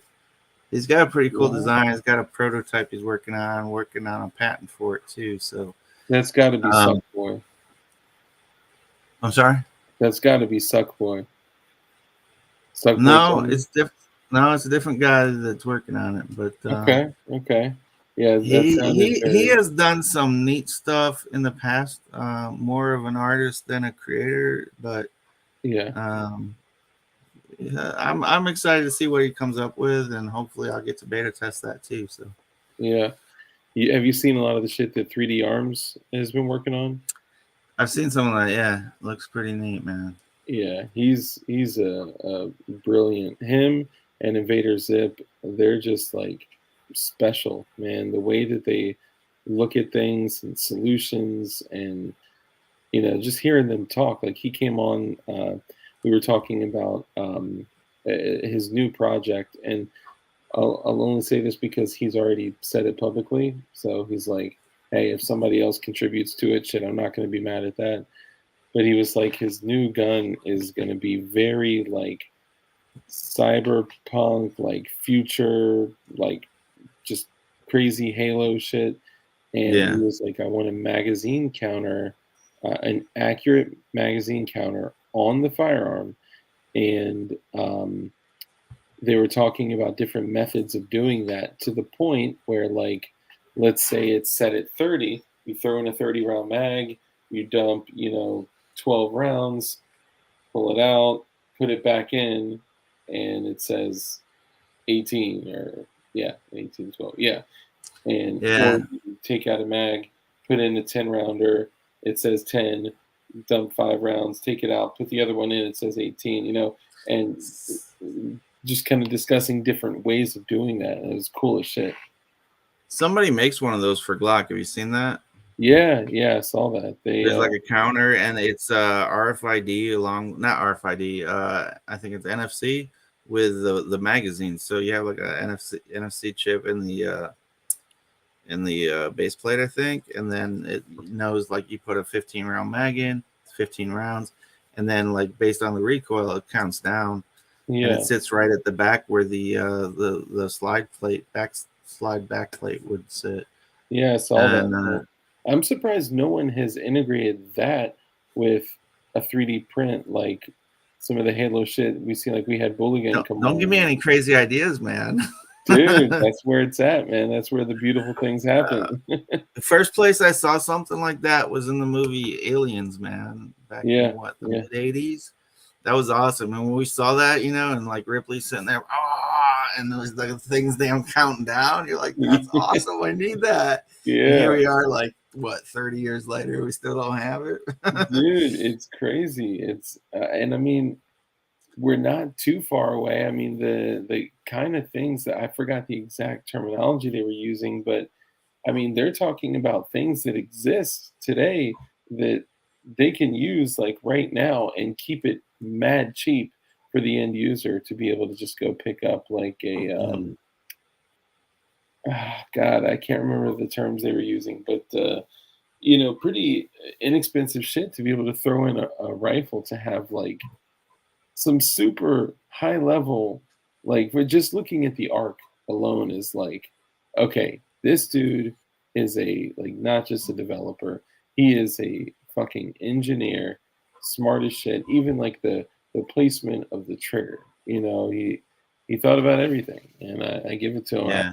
I don't have a printed one, so I can't suck him off too hard, right? But like from what I've seen, it's I've been impressed. Yeah, I think it's gonna be really good. I just gotta finish up. I think the fit, make sure the round goes in, nice and smooth into the chamber all the way. It might just be because it's a new barrel. I don't know. I bought everything new, so it hasn't been broken in, not even the slightest bit yet. So gotcha.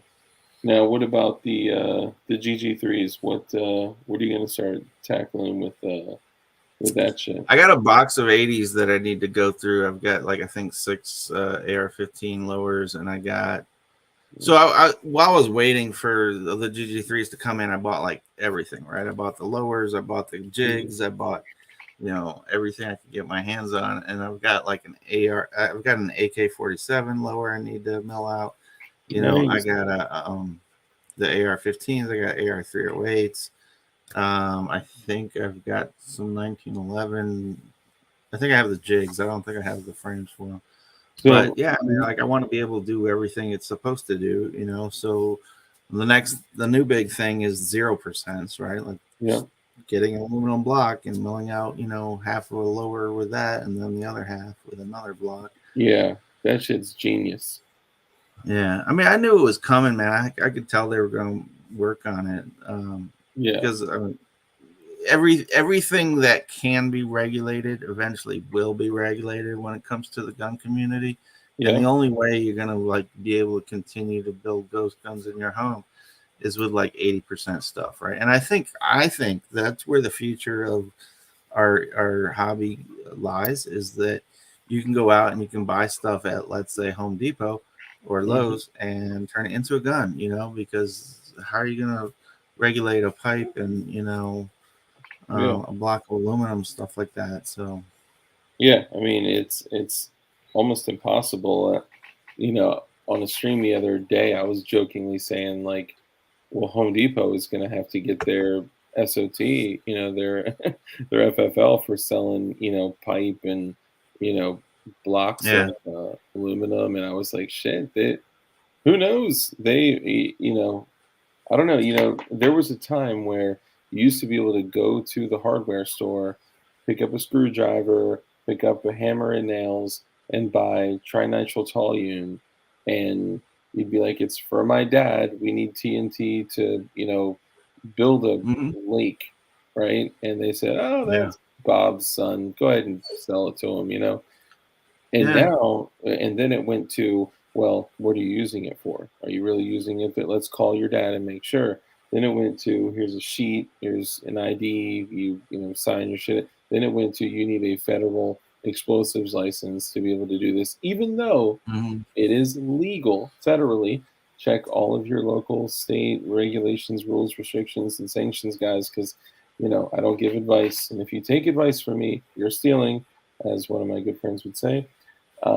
And you could go synthesize high explosives at home legally and use it for non-commercial use for your own shit, like on your farm, on your land, removing a stump or whatever. Yeah. Just don't. You used to be able to go buy explosives and literally put them in your backyard, blow up a hole in your backyard so you can build your own pond. Yeah. And I've talked to people that have done that before, So a lot of things have changed over the years. I mean, I was a kid when you were no longer able to buy a machine gun, right? Like it didn't really affect me because I wasn't able to buy one yet either. But had I been, 18 when that happened, I probably would have gone out and bought some machine guns. Because before that, it was 1986. Before that, you could go buy a machine gun. And you could form one. It was no big deal. Yeah, send in a Form 1, build a machine gun. Dude, I was watching, I was scrolling through like old, I forgot what I was looking for. I was looking for some shit regarding an M16 lower.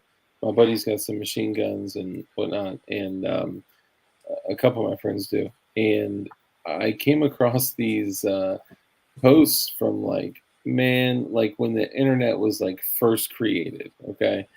And these dudes were talking like, man, it's been 2 weeks and my Form 1 still isn't back yet. Like, this is crazy, and later on it was like, it's been 4 weeks. And of course the ATF cashed my check the first week that I sent it out. And like, dude, if you guys only knew that later on there'd be other forums like, dear, Holly, it's been 13 long months and I still don't have my Form 4 approved. I fear that one day we won't, like, dude, 9 to 13 months is what I've waited for every single tax stamp except one. I got a suppressor in 6 months, like on the dot, 6 months. Did you do a Form 1? I did a Form 4 for both suppressors. So I got a 9mm suppressor, a 308 suppressor, and one is a Gemtech multi-mount 9mm. The other is a AAC SDN6 suppressor. I bought these back when I was working like in the firearms industry, and Form 1 cans just like weren't like a thing yet, And I worked there for about 5 years, so I ended up getting like a bunch of shit for like stupid cheap.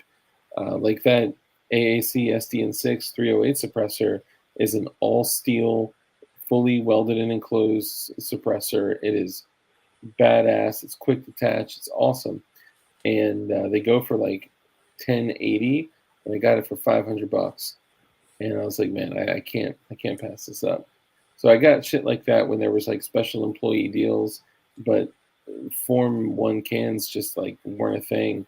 The only Form 1s we were doing were for like, I got some SBRs that I Form 1'd. I got an Arsenal SLR 106 UR, which is a crank, but it's in 5.56. SIG, SBR, just a bunch of shit. But the only Form 1s I got are SBRs. So I've only done one Form 1, and it was on my oil filter suppressor. Did you see that? Okay. I saw that. Yeah. Yeah.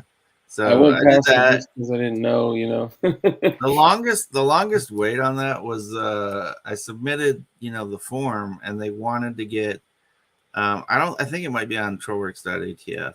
Yeah, I think it was. So yeah, I have some stuff that's on one that's not on the other, both ways. But yeah, there it is. So that's a Form 1 right there. And the longest wait on the thing was actually they didn't know what the fuck my my design was, right? Like they're like, I want more info on this. So then I sent them a concept sketch with like a little write-up, and they approved it with it. Like once I sent that in, they approved it within like two 2 weeks or something. Hold on, did you make a booster? That's classified, highly classified. Okay, a linear inertial decoupler. Maybe. Yeah, that's sorry. I'm not typically. I don't usually nerd out, right? But like, certain devices by a gentleman named Nielsen tend to excite me.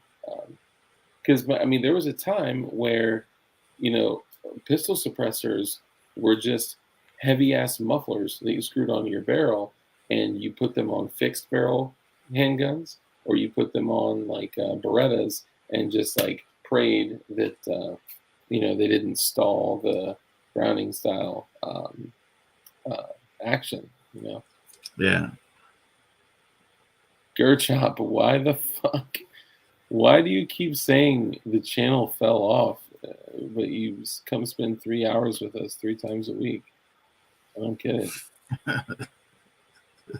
You're welcome, Gerchop. I would love to see you start a channel, man. I think you would do great. I know it'd be tough to like start a channel from jail, but you could probably.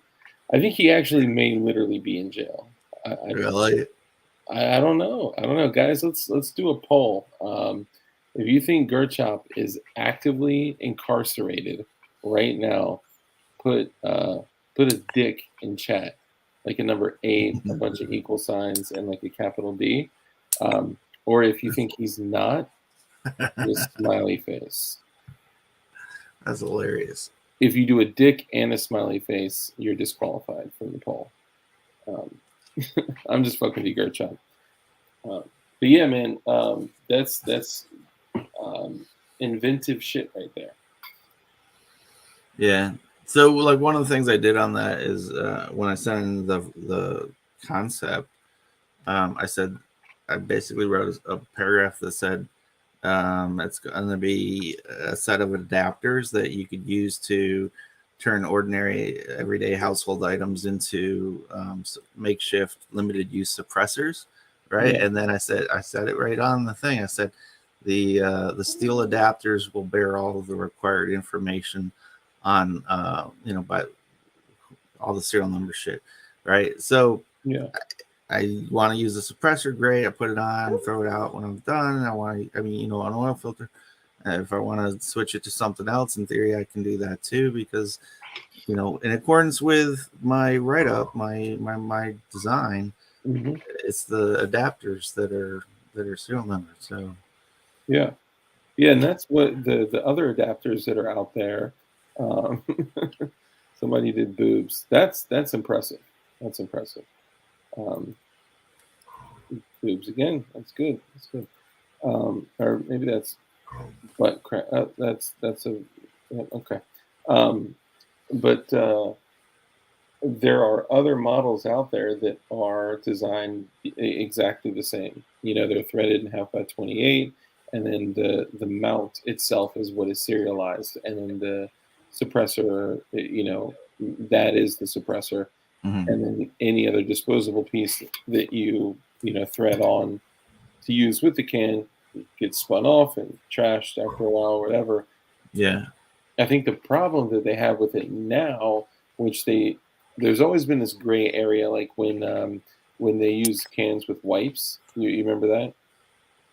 They said that wipes, like literal just rubber freaking gaskets, were suppressor parts. Yep, and they can only be replaced by the OE manufacturer. Yep. Yeah. Like what? Because otherwise, I would have some nice wipes available. Yeah. Wipes are nice additions to suppressors. Yeah, absolutely. They definitely have their place there. I mean, there's some great cans that use wipes, and I like personally, like the old Mac cans. They were dependent on at least one, if not several wipes. There's one micro 9mm can out there that is like great. I forgot who makes it. It may have been like Diamondback or somebody weird like that.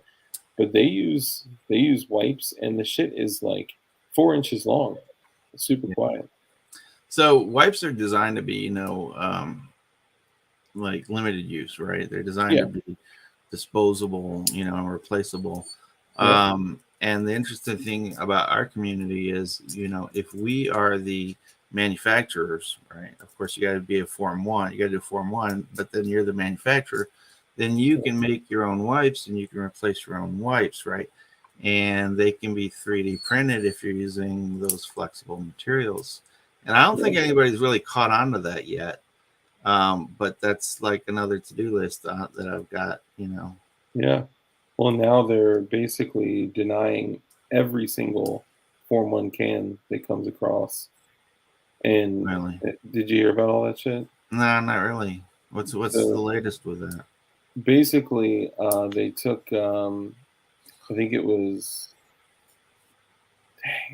like 8,000 Form 1s for suppressors, and they denied all of them except like 800 or 300 or something like that. Really? And it was because they were saying, and our friend, he's a friend of the channel, John Crump. You've probably seen him around. He's an investigative journalist. He reports almost exclusively on the ATF, which is a lot of fun. And he had said that the ATF responded and said, like, to all these companies that like sell, fuel filters or solvent traps or whatever, that if somebody purchased one, that it was already a suppressor, even if it was undrilled, even if it was not completed. Yeah, I heard about that part. Yeah, okay. And that if you were going to submit a Form 1 for approval, that you have to submit, a picture of the machine that you're going to use, a picture of like the equipment, the material, and it's like, well, hold on, like, aren't you not supposed to have the material yet? Well, I guess I'm glad that I did it before all that bullshit then. Hell yeah. And if anybody's interested in doing what I did with that oil filter can, they got approved. The model is the FAFO 5000, which of course stands for fuck around and find out 5000. Nice. Right? FAFO 5000. Yep, FAFO 5000. Dude, that's sick. That's awesome. Excellent name. And you can just look that up and you'll find info about it. Yep. Yeah. So it's on their website. If you start doing the Form 1, it gives you a long list of stuff. And of course, people started coming up with really cool names like whatever, fuck ATF and stuff like that. But FAFO 5000, serial number, all that stuff is on the adapters, not on the disposable part. And then that's it, man. Yeah, that was their thing. They went back to the whole every piece of a future suppressor is now a suppressor. So therefore, these thousands of people that are waiting on cans are now prohibited possessors or breaching the NFA or something. Like, it's crazy, man. Like, everyone that submitted a Form 1 was showing intention of following their already tyrannical encroachments, Yeah. And for you to go back and say, we're going to disapprove this and we're going to go visit your fucking home. Like, what? That shit's crazy, man.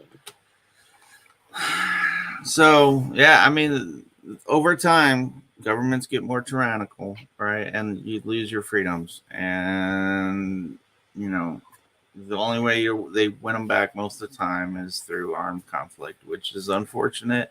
And hopefully we don't have to do that in our lifetime. But the truth is that every time we let them take freedoms away, we're making it worse, right? So every time they even talk about something, taking some freedoms away, you got to be vocal. You got to jump on it. I honestly believe that one of the reasons the 80% thing isn't worse than it is because we were so vocal about it. Like, I think they could have done more. They could have made it harder. They could have just banned the shit outright or something. So I think that us coming together, speaking out, being vocal, putting all those comments in, talking to your senators, congressmen, etc., it makes a difference. It might not stop it completely, but it kind of, you know, reins them in a little bit. Yeah. For what it's worth, you know. I believe, first of all, I believe that, you know, every one of us can make a difference. And if you don't think that you can make a difference, you're wrong. Okay. You matter. Your voice matters. Don't ever think like, well, I'm just one vote, or I'm just one person, or I'm just hiding out in the shadows. Fuck all that.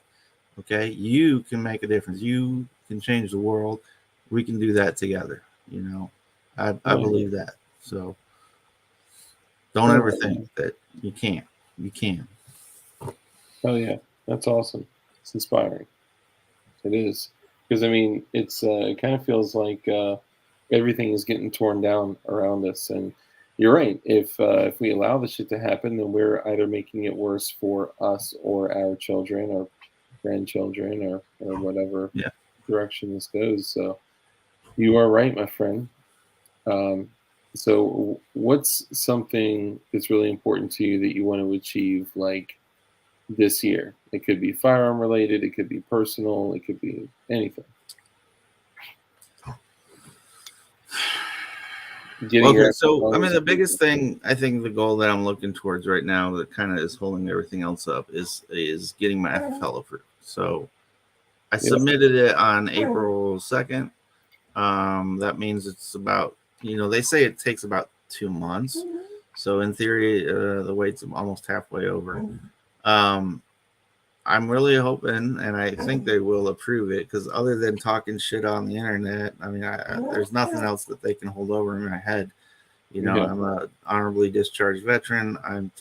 You know, I've got a clean record and everything else they should be looking for. You know, I haven't tried to overthrow the government yet or anything like that. So, I'm hoping they're going to approve it, right? And if they do, then I'll be able to, you know, go take what I'm doing as a hobby to the next level and actually turn it into more of a business. You know, because it's nice to have your own cool shit, but it's even nicer if you can do it for other people, I think. Hell yeah, man. That's what it's all about, man. Is being able to contribute to others and show them the way that they can do it themselves. And you know, every time that I was super lucky to be a part of building education course in Oaks, Pennsylvania, at the Oaks Gun Show with JSD, and that was our you know, annual meet and greet. And I went in and I saw 2A 3D print in there, printing frames and helping people knock out 80s. And I saw some younger dudes walk in with, you know, JSD bags, and they're like, yeah, this is my first gun. And they sat down and they were literally taught how to build an 80, like right there. And they knocked it out and they left with a functioning firearm. And I was like, that's super cool, man. It was incredible. And I was like, man, can I like stay and help people like assemble? And they're like, fuck yeah. So I got to be there and be a part of it and like help tell people what to do. And I was like, look, I will explain to you how to do absolutely everything, and I'll show you how to troubleshoot it, how to check for safety, and like all this. The only thing that I ask is that when you get the opportunity, go teach someone else, right? Like go perfect this skill and teach others. Yeah, exactly. And that's how we're gonna be, you know, it's gonna become more accepted for doing what we do. Because I mean, you can talk to a lot of people right now and you say, oh, I 3D print guns, and they're like, oh, you must be some kind of terrorist, or you know, you're whatever, your gang member or something. Are those ghost gun things? Yeah, exactly. And you're like, it's no big deal. I mean, I 3D printed and blah blah blah, and you know, but if we can make it a little bit more mainstream, it's going to be more accepted, right? Because right now we're kind of like fringe artists, you know, we're out there kind of doing our own thing, and you know, even in the gun community, I mean, a lot of the gun community is just not sold on 3D printing and ghost guns, and you know, if we have to kind of assert ourselves a little more and assert the art,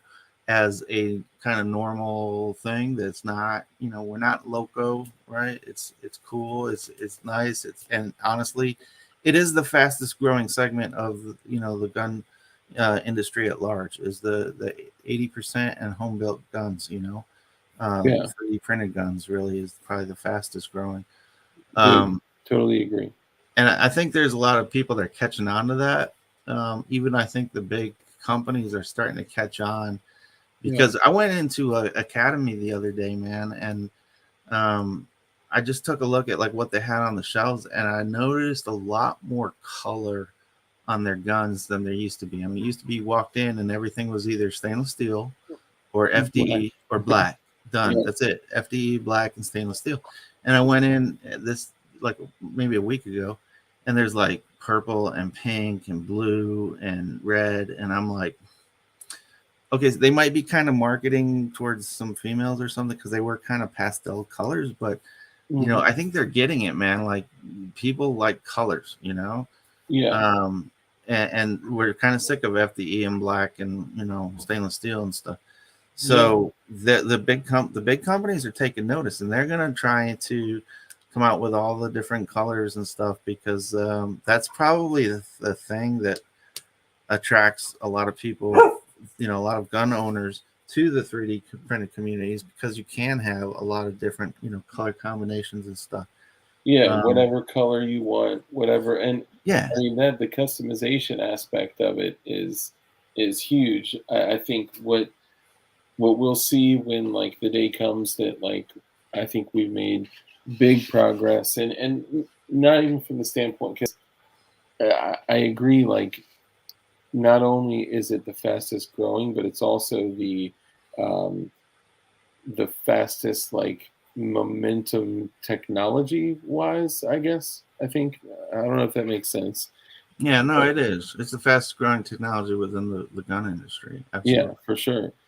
So when we start to see like large manufacturers come out with like 3D print completion kits, like OEM Glock 3D print completion kits, like OEM, whatever, high point conversion kit or completion kits, like, that's when I think we'll be like, okay, like, we're here. They've noticed us, and yeah, and not even I can't really kind of like complete your 3D build with a genuine Glock slide, genuine Glock cover. So okay, and that's their advertising campaign, is at least buy half of our gun, Yeah, please buy more. And I mean, dude, Glock had to have taken a massive hit when their Gen 3 patent expired, and like everyone was putting out Glock parts. There used to be a time when it was only Glock and Lone Wolf, and then you may find some like KKM and whoever the other ones were, sort of within that Storm Lake, shit like that. But like that was like it. And now it's like, man, there's shit that doesn't even have brands on it all over the place, Yeah, stuff's really popping up quick, man. I mean, you can see it, and you see it in a lot of different ways. Not only people that are, selling 80% kits, but I mean, you're seeing it you're seeing it with like followers, right? There seems to be like an explosion of guys that I think there's kind of like three tiers, right? There's kind of the OGs that were doing this stuff before COVID, and then there's like a generation that started doing it during COVID, during the lockdowns, and then there's like all the people that are starting it now, seeing all that growth from the lockdowns, and I mean, there's a lot. I'm getting people. I had one join this morning that was asking me like how to get started on it, and yeah, he hit my FAQs, man. I set up an FAQ for what was your best, like, what's the best printer to get and stuff like that. Send them over to like guide.controlpew.com. Yeah, I saw that. That shit was so funny. And Gerchop, so Gerchop says, you would never carry a build, it's true. And I'll let you know right now that I carry guns that I built from 80% lowers and complete like JSD parts. And one of my top 3 carry guns is a Glock 19 on a P80 frame with a JSD Revelation slide with a Swamp Fox red dot with a TLR 7 sub and an Arcane Tactical magwell and all JSD internals. Yeah. And I have a Polymer 80 that was my everyday carry for a while. It's I don't think I've used my my 3D printed as an everyday carry because like my main everyday carry is a Glock 26, which I've had for probably close to what's it been like over about 10 years now. And if I want to go light, I've got a Taurus TCP 738. But I have replaced the Glock 26 with my Polymer 80 for a while because it is every bit as reliable, I think, as any other gun I've got. Shoots perfect, shot perfect from the first time I took it to the range. No malfunctions. So I mean, if I put 500 rounds through it and I don't have any malfunctions, I would carry it as an EDC. I don't have a problem with that. So now my 3D printed guns, I haven't gotten 500 rounds through any of them yet, but I have some that I've gotten like the green one I have. The green one I think is I've got about 400 or 450 rounds through it. I would carry that one too. I would. I haven't done it. I haven't carried it as an EDC because it's like, I don't know. I guess when I'm carrying every day, I guess I carry like Gray Man Theory. Don't be showy and flashy. But when I'm going to the range with my 3D printed guns, I want them to all be kind of flashy. So I haven't carried it every day, but I think I would have no problems carrying it as my EDC. Yeah, and I think I agree. Like with a printed frame, like this for any YouTube moderators watching, this is a non-firearm component. This is just a grip module, but like this, I probably wouldn't carry it. But I mean, once I get it like all put together, I don't have the rails for it. Ralph is making fun of me, and Chairman one, and everybody's making fun of me for it. But I don't have the rails for it. What I really would love to see is some more grip modules, frames that take P80 rails. Because I could literally just throw the P80 rails in there. There's some other ones that have come out, I've been told recently. But I got to hit up Aves or Riptide or someone and get some rails for that. But yeah, I agree. Like the temperature thing, the flex, the heat thing, like, there's a little more uncertainty with that. However, in a pinch, if everything was taken from you and you had nothing but a working power outlet and 3D printer, I would take this over a stick or absolutely. Yeah. Like they run. Especially if you anneal it, depending on how you anneal it. I've seen some negative things come from annealing. The biggest thing you gotta worry about with annealing is warpage. Because if you get it too hot, man, it will warp. So you got to get it just hot enough to where it kind of releases some of the stresses without to the point where it's starting to warp and droop on you. I do it with boiling water, so I don't bury it in like flour or salt or sand or whatever like that. What I do is I support it with a cloth. And then I throw it in boiling water, and then really take it out and immediately put it in ice water so that it crystallizes. And the idea again is not to leave it in so hot that it starts to melt or whatever. You just And the thing about boiling water is it's not going over 100 C, right? So it releases some of the stresses. It gets a little soft, but it's not really gonna. If you leave it in real long, it might kind of deform a little bit, but it's supported by the water. So the plastic in the water is almost the same density. So as long as I do it, I put it in the boiling water, turn the heat off so there's no more bubbles. Put it in, in a cloth, droop it down, let it heat up. All right, immediately take it out, put it in the ice water, and I've had some pretty positive results with that, man. So I'm gonna check that out. That seems like a much cleaner, easier process than yeah, I don't want to mess with like powder and flour and salt and all that crap. Yeah, Not like interested. Glass annealing, sand annealing, like leaving some shit in your family's oven, cooking plastics, and yeah, that's way easier. So I'm definitely open to that. I'm almost yeah, I'll give that a shot. I'm down to do that. I'll pick up some rails. I'll finish this build, and I know that'll make Ralph super happy because he had a lot to do with the Mav 9, and I mean it's not a bad print. It's Yeah, it looks pretty good, man. yeah, for like one of my first prints. My first firearm related print ended up like this. Yeah. And there was a massive layer shift, and I couldn't even tell. I had no idea. Like, that is a massive layer shift.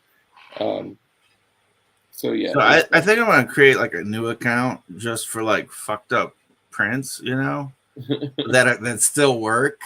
That look like dog shit, but they still work. Hell yeah.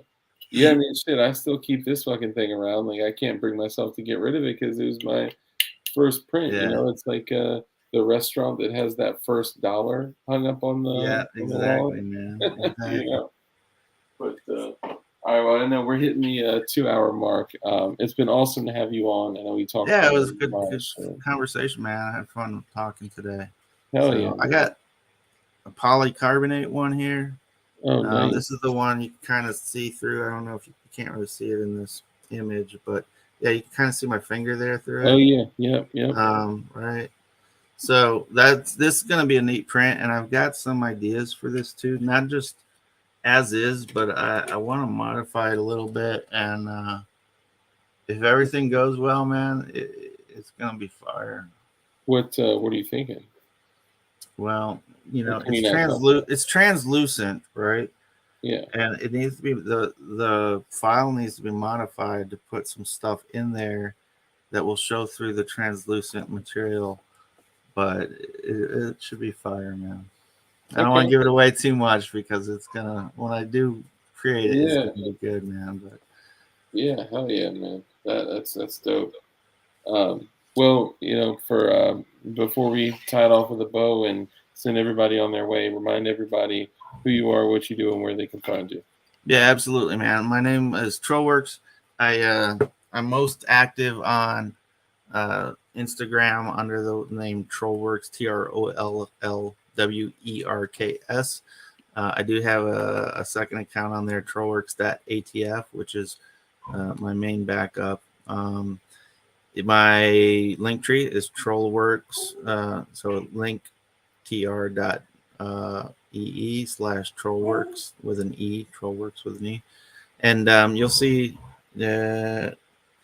except with an R, not a W, right? Trollwerks. Oh, shit, my bad. I didn't even realize. No worries. So yeah, you on my link tree, you'll see like my Twitch account. I do live stream there. I'm live streaming right now. Which basically I try to live stream when I'm printing something. If you just, I'm not saying that it's the most exciting thing, but if you see it printing and you just want to kind of shoot the shit for a little bit, that usually means I'm near my computer, near my printer. So stop on in once in a while, add it, subscribe to it if you're already a Twitch user.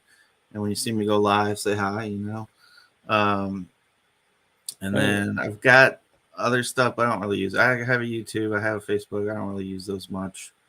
My biggest things is Twitch and Instagram.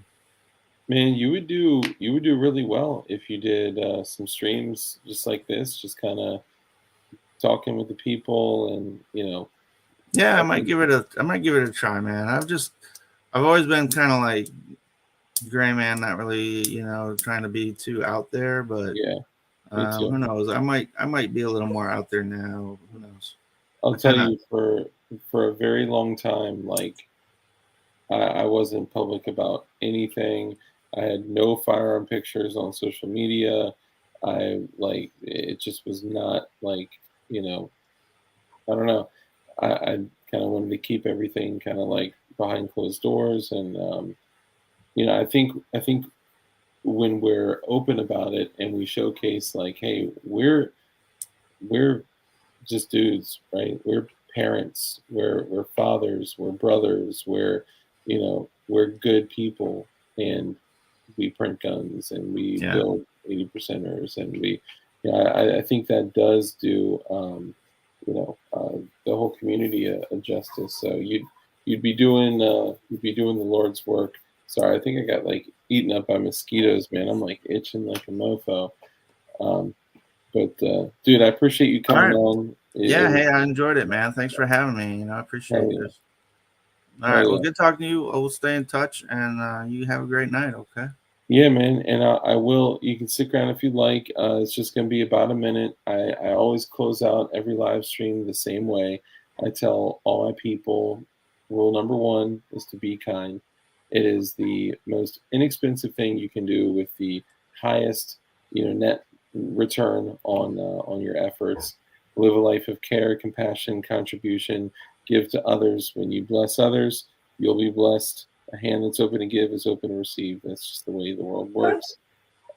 We also know that the only way for good to combat evil is with good men that are skilled in violence. So make sure that you guys are becoming as highly skilled in violence as you possibly can be. Yes. And be safe, be dangerous, and keep that thing on you. Yeah, that's all I got. I agree with that. Thanks, man. Appreciate it. All right, y'all. Take it easy. All right. Oh, you know what? Here, last time I forgot. This time I won't. I'll use the intro as the outro.